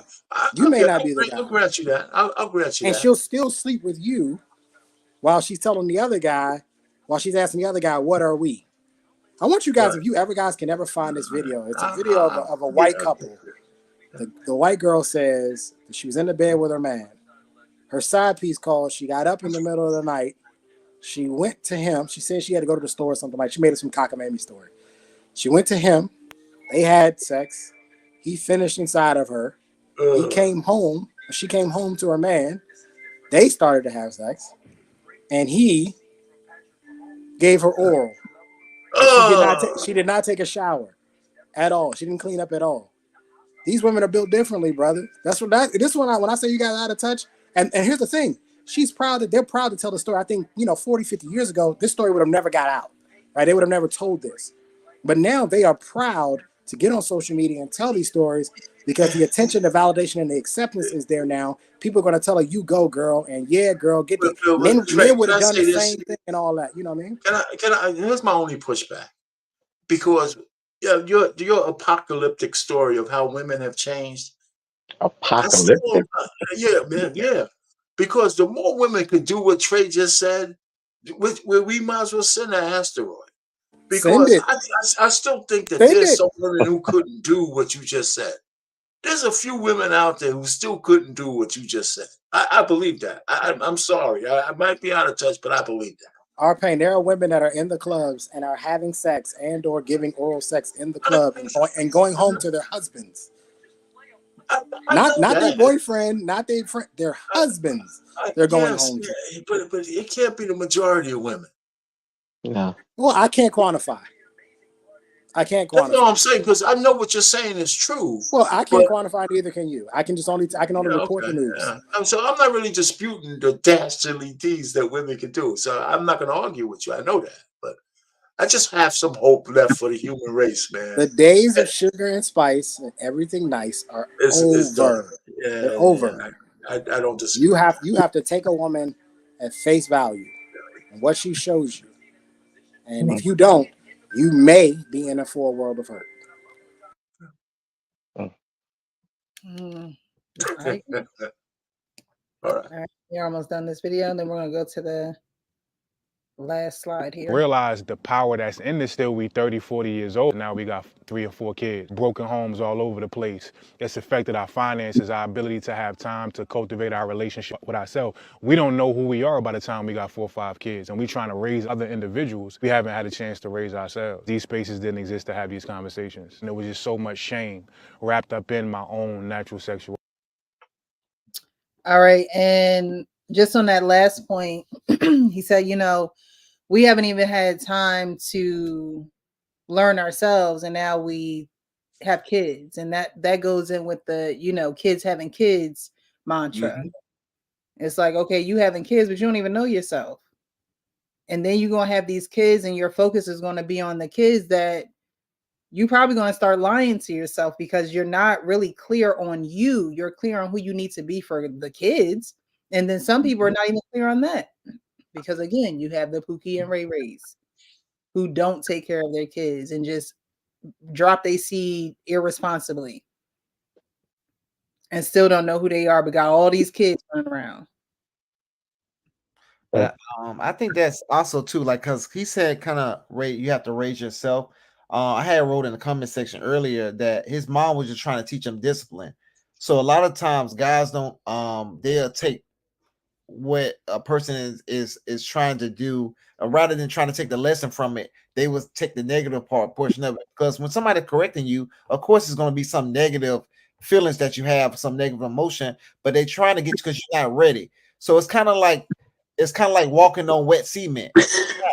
I mean, eventually that cement is going to be hard for you to walk on, but if you walk on it too early, that's why they have these children stuff, because they're practicing sexual all this early at too young of an age. And then the parents that do tell them, because my mom told me to wrap it up twice, right?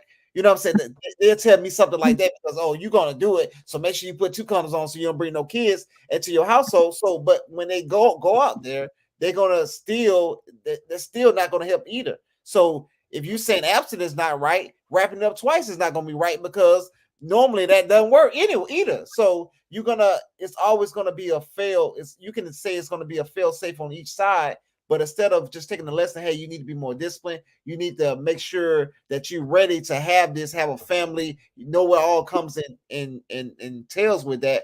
Then you go out there and have your relations. If not, you're gonna screw up.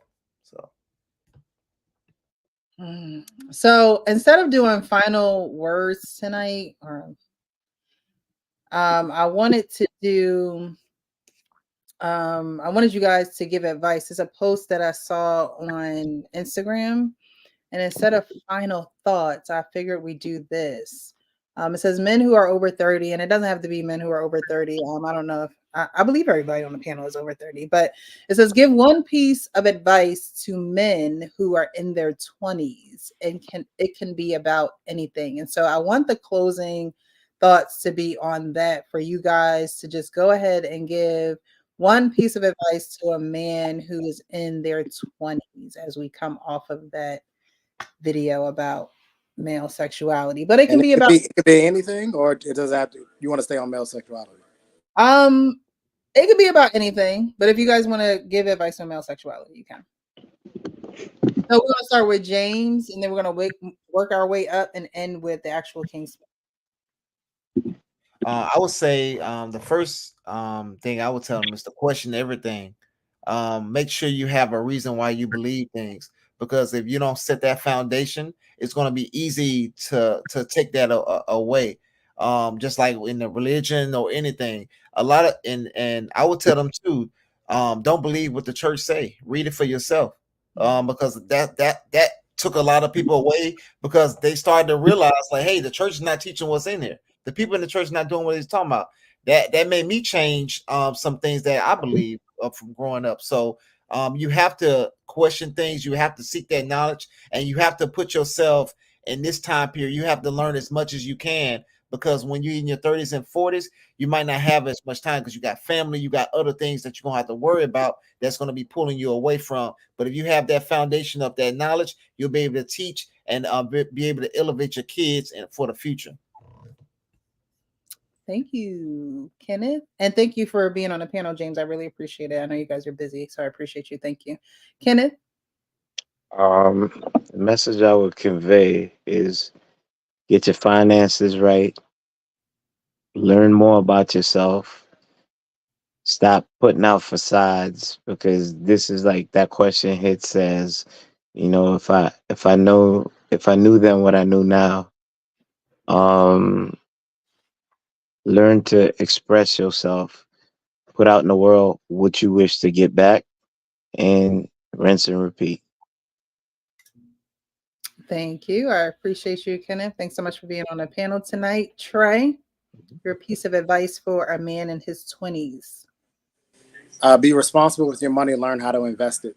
Real estate, stocks, art, and utilize your passport. Date women from all places and all countries and find out what you like. The beauty of being in America is that if you don't like women from other countries or you don't like the cultures, you can always come back. The women in America aren't going anywhere, but you are doing yourself a disservice, especially black men in their 20s. You are doing yourself a disservice by not dating women in other countries and finding out if you like them, what they stand for, what their culture represents. You're doing yourself a disservice. You are not stuck to your city, state, and country. There's nothing restricting you. You are not bound. This is not slavery times. Get your passport and travel and enjoy the world. Make your decision after you've gotten all of the information, which means that you traveled to at least give me at least 15 countries. Give me 15 countries, then make a decision on where you want to date. Dang, they traveling in their 20s, huh? 15 countries? Sheesh. Thanks so much for being on the panel, Trey. I appreciate you. Arpane, your advice for a 20-year-old man? Well, it depends on what their career field is. If they're in college, my advice to them will be finish what you start. Look, don't get into a profession that you can't get a job from or build a business from, right? And I would tell them to, look at it as take advantage of the network that you'll have in college because there'll be a lot of women in there with futures. So you don't have to marry one of them, but know as many women there as you can because these are people thinking about their future.